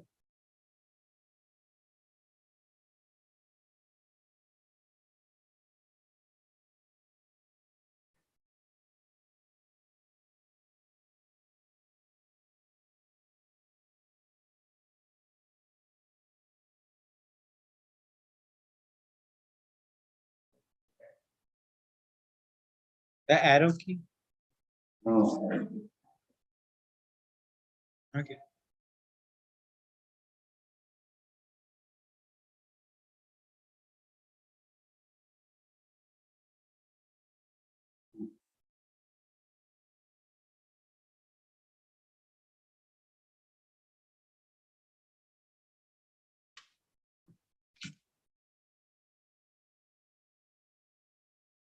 चलिए हम sum up कर देते हैं। 2 minute 2 ही minute होता है, technical चीज अपनी जगह पर है। हमारे यहाँ जो हायर एजुकेशन का स्ट्रक्चर है ग्रांट प्रोवाइड करने का, मिनिस्ट्री ऑफ एजुकेशन में साइंस का CSIR है, एग्रीकल्चर में अलग काउंसिल्स है। We have almost 16 such kind of body statutory. The arts and humanities we have ICSR, ICHR and ICPR, and one is at the Hyderabad, the legal institute. So all these councils are providing what kind of grant? The ICPR, the ICHR, and ICSR, they are providing grant. Another university grant, two kinds of grant. One was project grant, 10 lakh. The other after 5 years. These are the real schemes. Perhaps we can focus upon after the training of this for getting grants or project writing. Whether we have really come out with something and it is applicable in a price, then we become markedly high value. The project grant are based from here and problem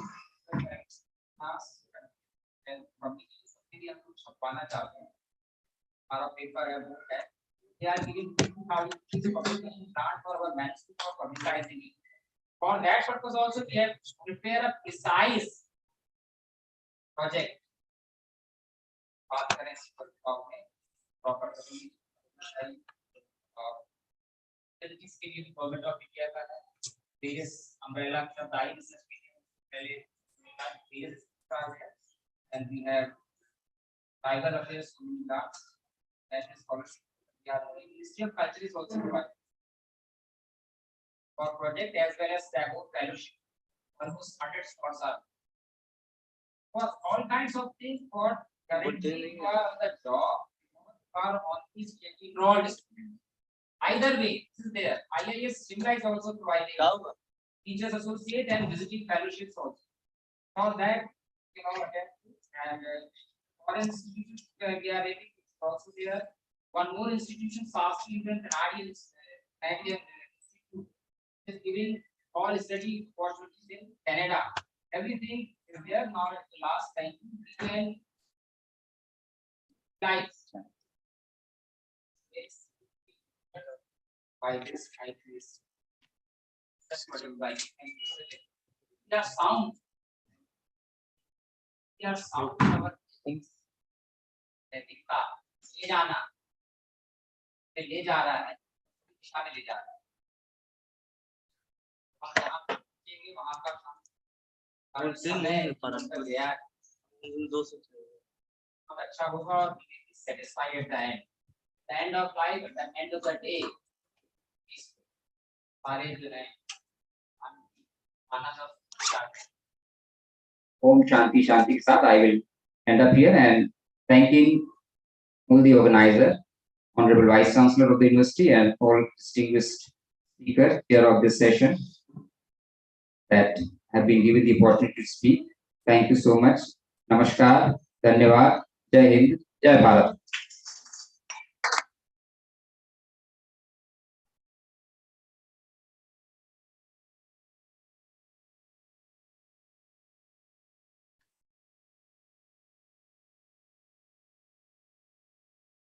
Thank you so much, sir. आपके इस व्याख्यान के लिए हम सभी आभारी हैं। यद्यपि समय का थोड़ा सा अभाव था, इस कारण से आपने अति संक्षेप में अपनी बातों को रखा है। आप बहुत कुछ कहना चाहते थे, हम बहुत कुछ सुनना चाहते थे, लेकिन समय के कारण थोड़ा सा कर रहे हैं। यद्यपि अब हमें लंच की क्रम में आगे बढ़ना था और सभी समाप्त करना था, लेकिन कुछ आवश्यक व्यवधान के कारण चूंकि षष्ठम सत्र में प्रोफेसर ए नटराजू सर को अपना व्याख्यान देना था, लेकिन उनकी फ्लाइट है 2 बजे।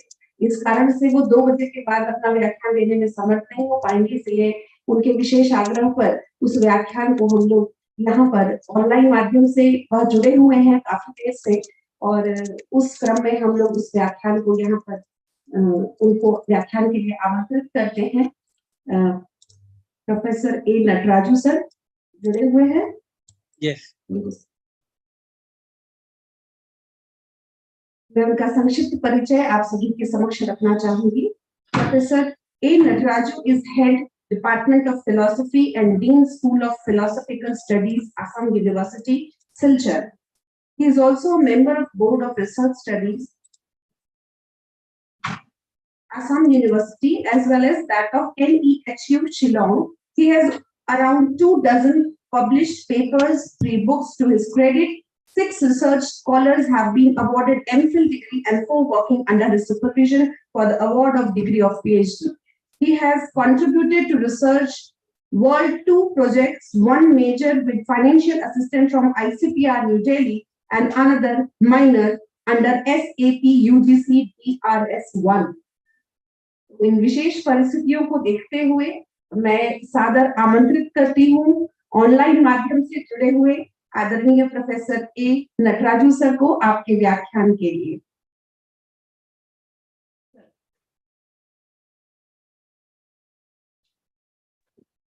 Please unmute yourself.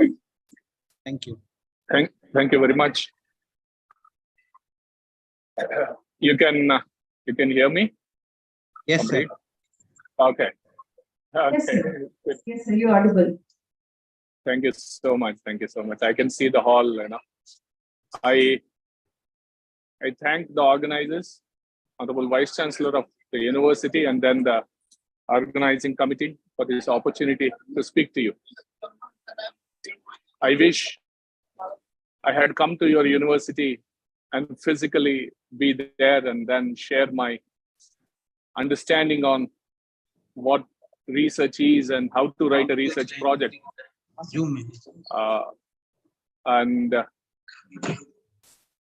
But due to the schedules, you know, I'm sitting at an airport. It so happened there was some mix-up in understanding, and then, you know,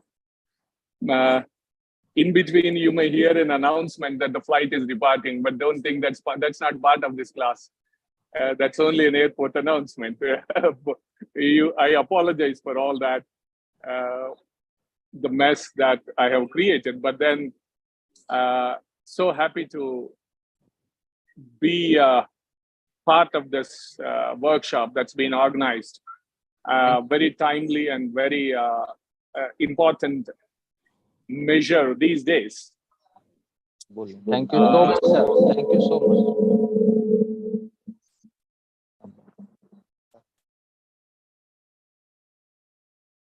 Shailendra ji, I can go ahead now? Yes, sir. Yes, sir. Yes, sir. Okay. Okay. So the point that I will take up next half an hour, 35 minutes, is not bothering about which institution is providing funding and where to apply, because my earlier speaker was providing you information on that. I'll focus next 35 minutes just to take you all on the whole idea of when is it that our research proposal, project proposal, will be successful. When do we hit the success mark what kind of research proposals get the funding nationally and internationally, and what do the screening committee looks for. I've been part of different committees at the UGC and then at AICTE as well. So when do we get the funding? That's a question that we will talk about next half an hour or so, and why our projects get rejected. More often than not, we write a project proposal and we wait for 6 months to a year and then hear that we are not getting the funding. When do we hit the success mark? That's the question. That's all. That was the only idea. We will deliberate next half an hour or so. The point is, it takes us back. The success of our proposal in any research takes us back to the question, what is research? That's more fundamental question. Is that the case? So what is research is more fundamental for all of us. And then what kind of research proposal will get us money? End of the day, our collaboration with research agencies at the national level and fellowships at the international level are all equally important. So let me take you for a few minutes on what this research is all about, because in the absence of that, our proposals won't attract attention. In the absence of an understanding, and number one, when do we fail to get funding? That's even equally important. Say for next 5 minutes, let us focus. All those situations in which we will successfully fail. When are we going to fail? That's important. Forget about success in getting the funding for a project. When is it that we will fail in our project? What are those circumstances where we are failing? Once we can grasp into it, I believe funding should follow, funding should come. I believe I'm speaking to research scholars and younger assistant professors, associate professors who are more interested in undertaking the project. That's how, when do we fail? Let's say 1, 2, 3, 4. Had I been physically there, it could have been great interacting with you all, listening to you. When do we fail in our project proposal? Number one, we fail, and we fail on several reasons. One reason could be that we fail just because we want money, we want the funding, and we are least bothered about the research. We come across a advertisement asking for certain research areas, and we don't have expertise in those areas. I want funding. That's the only criteria. I want funding from a research agency, and somehow I write a proposal. We will fail. Nobody is going to like such proposals. Number two, we write proposals with shortest possible time. We come to know tomorrow is the last date. Tonight I submit a proposal. आज के रातों रात एक proposal बना लिए और morning तक submit कर लिए. हमारा failure rate बढ़ेगा. और मैं generally use करता हूँ कि हम successfully fail हो जाएंगे.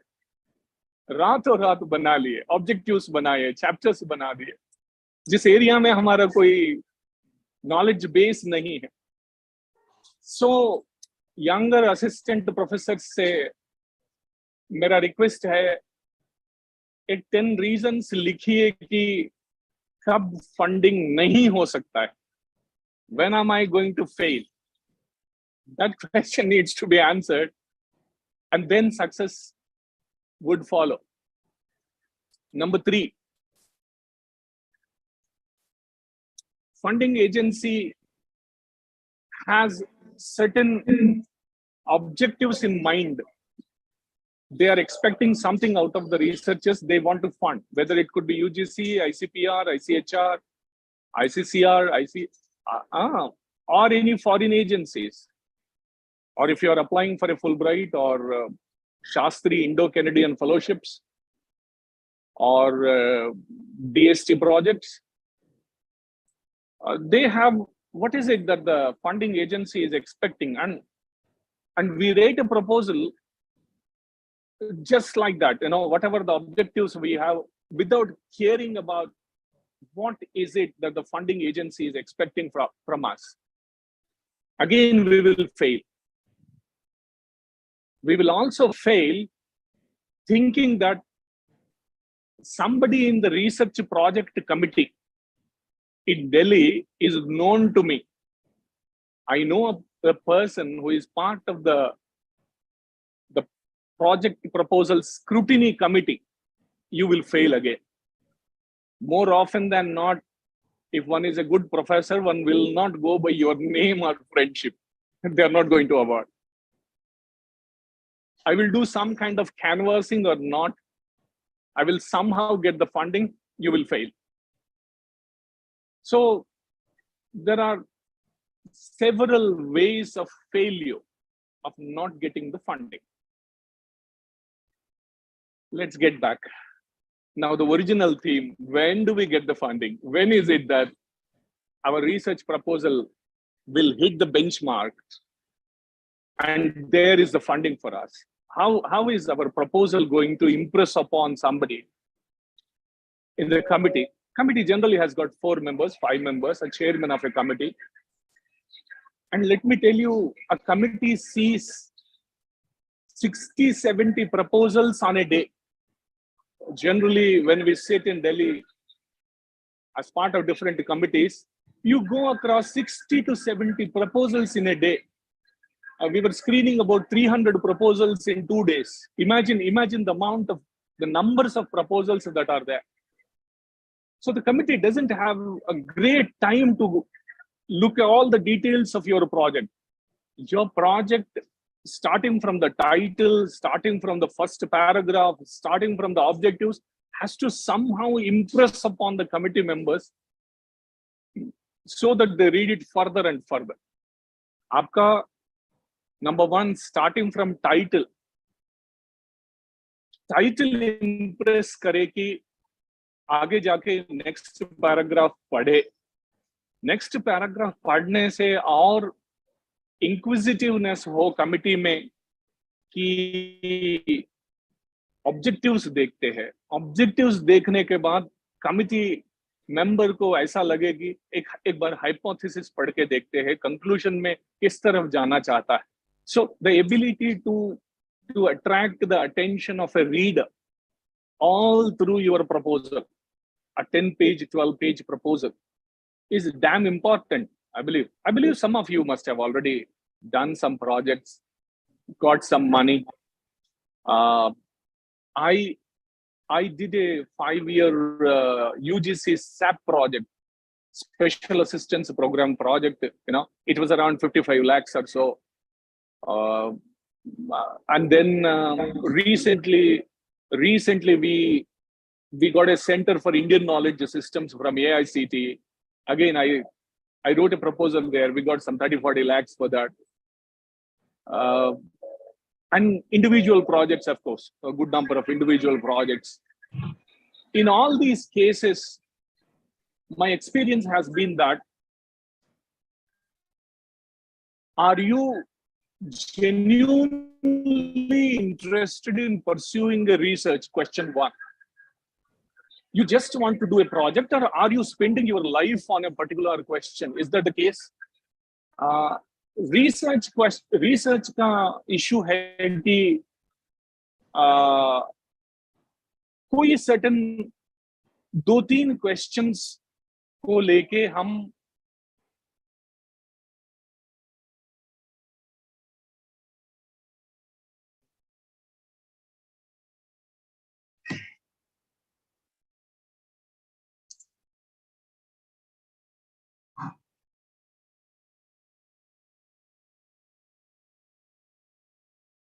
तो हमारा संपर्क से टूट गया है।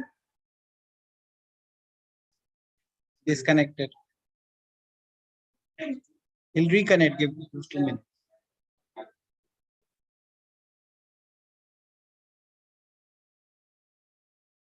Yeah, he's back.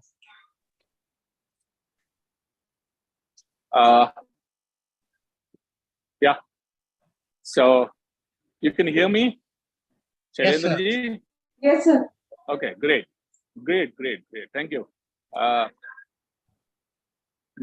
मेरे लिए information थी कि lunch is waiting for all of you. So, I don't want to stop you enjoying your lunch. Another 5 minutes to 10 minutes, I'll end up. I'll wind up in another 10 minutes. So, research as part of our life, as part of our academics, survey of literature tells how much time one has spent in grasping the particular area of research, whether it is sciences, social sciences, humanities, or physical sciences. Your survey of literature tells how much depth you have and how much time you have spent in your area. Objectives tell how much time. So the point that I'm trying to make is, have we given our whole attention, time, energies to a particular problem that we want to solve? Research project, funding, publications, publication ethics, all are secondary for that. What is primary is, are we living with a particular question which we want to solve? It's almost 3.5 decades. I started my philosophic career with a question and yet to find answers. So the botheration is, do you have a couple of questions which bother your mind, which you want to solve? You want to solve for yourself, for the society, and therefore there is a genuine living out of the problem. It's not that just we want to write a proposal or get the funding. It's that we are living with a certain problem. We want to solve the problem. We want to answer some of the difficulties of the society, whether it is in polity, economy, philosophy, mathematics. And therefore, there is a genuine digesting the problem by the individual faculty. So therefore, one is continuously reading the literature, one is continuously grasping the problem, and that gets reflected. This is what the point that I want to make. However much you want to canvas or however much you want to impress upon the particular screening committee which awards project, that's not going to work. What works is our genuine commitment to research over a couple of decades of commitment to research, commitment to answering certain questions, and thereby contributing something. If there is that genuine understanding, then objectives reflect your study over a decade.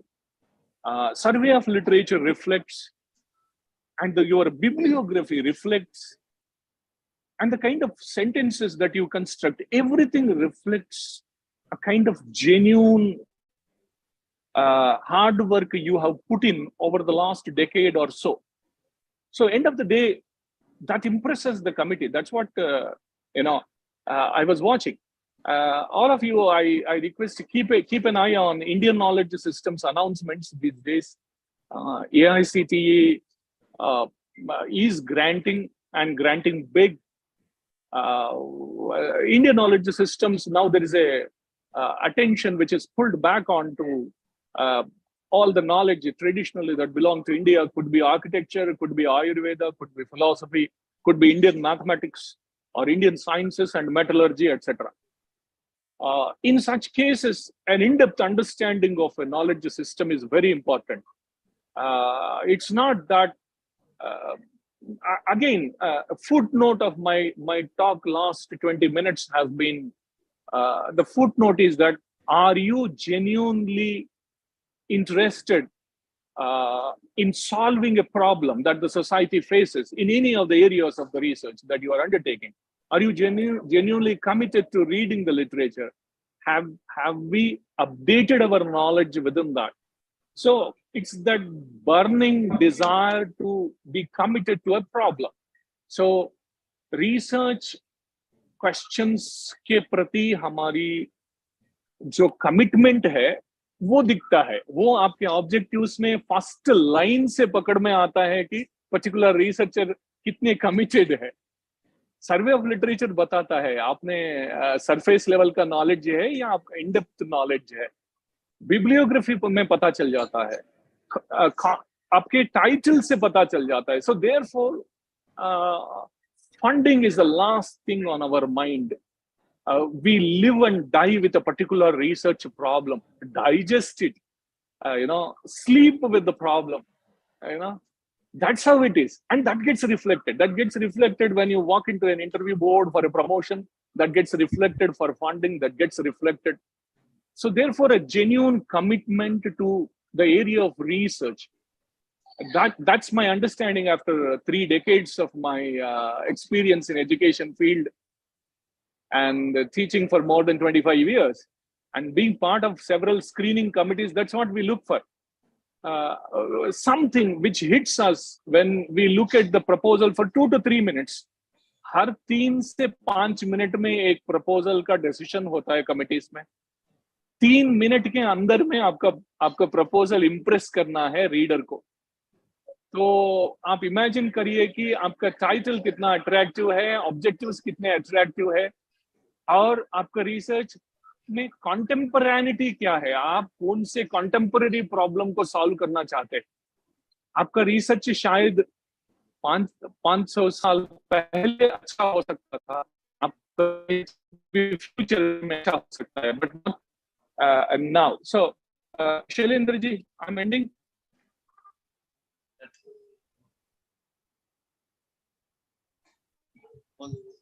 Shailendra ji, I'm ending. Sir. Sagar. Voice is too key, sir. Yeah. Thank you. Thank you. Sir, thank you so very much. इतने adverse condition में भी आपने हम लोगों को address किया। Thank you so much. Airport से आपको काफी परेशानी हो रही है। Once again, thank you so much from bottom of my heart, sir. Thank you on behalf of the entire Magadh University. Thank you so much, sir. Thank you so much. धन्यवाद. Thank you. Thank you so much, sir. Now, I would like to invite the chairperson of this session to please give us the concluding remarks. Professor Piyush Kamal Sinha. मैं 2 minute से अधिक समय नहीं लूंगा because we have far exceeded the time limit. अभी हम लोगों ने 3 विद्वानों को सुना, प्रोफेसर सत्यव्रत सिंह, प्रोफेसर सुशील दुबे और ऑनलाइन मोड से हम लोगों ने प्रोफेसर ए नटराजू को सुना। एक 2 बातें मैं इनके विषय में कहना चाहूंगा। यद्यपि इन लोगों के जो व्याख्यान रहे, उन्होंने व्याख्यानों ने कई प्रश्नों को जन्म दिया। बहुत थॉट प्रोवोकिंग व्याख्यान रहे। कई प्रश्न मेरे मन में भी उमड़े, लेकिन समय की चूंकि सीमा है, इसलिए मैं अपनी बातों को अत्यंत संक्षेप में कहना चाहूंगा। प्रोफेसर सत्यव्रत सिंह के विषय में मैं कहूंगा, आप जैसे विद्वान को जब भी मौका मिला मैं सुनना चाहूंगा। मैं बहुत ही इम्प्रेस्ड हूं आपके व्याख्यान से, आपकी भाषा से। आपने जो व्याख्यान दिया उसमें जो तथ्यात्मक बातें की, और मैं तो कहूंगा कि सर मैं बीच बीच में मुझे ऐसा महसूस होता था कि मैं पोएट्री सुन रहा हूँ। आपकी भाषा जिस तरह की थी, बीच बीच में मुझे लगा कि मुझे कविता, मैं तो कविता सुन रहा हूँ। सर, आपने बहुत ही सुंदर तरीके से यह एक्सप्लेन किया कि रिसर्च क्या है, रिसर्च के क्या ऑब्जेक्टिव हो सकते हैं, रिसर्च के क्या रेलिवेंस हैं। और चूंकि मैं सोशल साइंस डिसिप्लिन से हूँ, इसलिए मुझे तो आपके व्याख्यान में थ्योरी ऑफ पोजेशन के दर्शन हुए। आपने प्रिंसिपल्स ऑफ इंटरडिसिप्लिनरी और मल्टीडिसिप्लिनरी रिसर्चेस की बातें नजर आई। तो मैं यहाँ से निकल रहा हूँ, मैं अपने को अधिक प्रबुद्ध समझूंगा। सर, आपके व्याख्यान ने मुझे बहुत ही प्रभावित किया है और मैं समझता हूँ कि मेरी तरह सामने बैठे श्रोता भी आपके व्याख्यान से उन्हें भी बहुत कुछ सीखने का मौका मिला होगा। दूसरे जो मेरे विद्वान शिक्षक, विद्वान प्रोफेसर सुशील दुबे ने एथिक्स की बात की, विशेषकर इन्होंने एथिक्स पर कई महत्वपूर्ण बिंदुओं पर ध्यान दिलाया। उसके संबंध में मैं एक दो बातें शैलेंद्र जी की यदि अनुमति हो, हम लोग के पास समय की सीमा है, मैं I would like to add what professor Sushil Dubey has said. मैंने तो बहुत बड़ा लंबा चौड़ा लिख कर लाया था, लेकिन एक दो बातें मैं ध्यान दिलाना चाहूंगा, खास करके यहाँ जो विद्यार्थी बैठे हुए हैं उनके लिए, कि कई बार ऐसा होता है कि हम एक डायलेमा फेस करते हैं रिसर्च और एथिक्स में। रिसर्च और एथिक्स में किस तरह एक बैलेंस एस्टैब्लिश किया जाता है। और कई बार मुझे ऐसा अनुभव हुआ है अपने रिसर्च के क्रम में कि कभी ऐसा कई बार हुआ है कि एथिक्स को हम सैक्रिफाइस करते हैं in the largest interest of society, in the larger interest of nation. तो आपकी बातें, प्रोफेसर सुशील दुबे की बातें भी बहुत ही प्रभाव उत्पादक थी। उन्होंने भी कई प्रश्न को जन्म दिया। यद्यपि मैं महसूस करता हूँ कि उन्हें अधिक समय मिलना चाहिए था। बहुत ही सिस्टमैटिक वे में उनका प्रेजेंटेशन था और मैं चाहूंगा आपसे अनुरोध करें, उनका जैसा शैलेंद्र जी बता रहे हैं शेयर किया जाए। अंत में प्रोफेसर ए नटराजू का व्याख्यान हम लोगों को सुनने को मिला ऑनलाइन माध्यम से। उन्होंने रिसर्च के विषय में बताया, रिसर्च प्रपोजल्स के विषय में बताया, फेलोशिप के विषय में उन्होंने कई बातें की और सबसे बड़ी बात उन्होंने यह कही, यद्यपि उन्हें भी समय नहीं मिला और मैं शैलेंद्र जी से अनुरोध करूंगा कि उसे भी शेयर करें आप उनके व्याख्यान को भी, क्योंकि विद्यार्थियों के लिए या हम शिक्षकों के लिए भी जो प्रोजेक्ट तैयार करते हैं उनके लिए भी बड़ा महत्वपूर्ण है कि प्रोजेक्ट कैसे तैयार करें, फंडिंग कौन कौन सी एजेंसी है सो करती है। इन महत्वपूर्ण बातों पर वह कुछ कहना चाहते थे और विस्तार से बताना चाहते थे, जिन्हें हम शिक्षकों को भी जानना बहुत आवश्यक है। उन्होंने सर्वे ऑफ लिटरेचर पर बहुत विशेष बल दिया। सर्वे ऑफ लिटरेचर का फायदा यह है कि हम जो उस एरिया में जो रिसर्च गैप है उसको बड़ी आसानी से हम आइडेंटिफाई कर सकते हैं और यदि हम अपने एरिया में रिसर्च गैप को आइडेंटिफाई कर सकते हैं तब सही मायने में शायद हम रिसर्च कर सकते हैं। तो जैसा कि मैंने पहले कहा, आप तीनों के व्याख्यान से मैं बहुत ही एनलाइटन फील कर रहा हूँ और मैं जब बाहर जा रहा हूँ तो मैं पहले से अधिक प्रबुद्ध स्वयं को महसूस कर रहा हूँ। आप लोग तीनों व्याख्यान के लिए तीनों विद्वानों का मैं बहुत बहुत आभार व्यक्त करता हूँ। बहुत बहुत धन्यवाद। Thank you very much.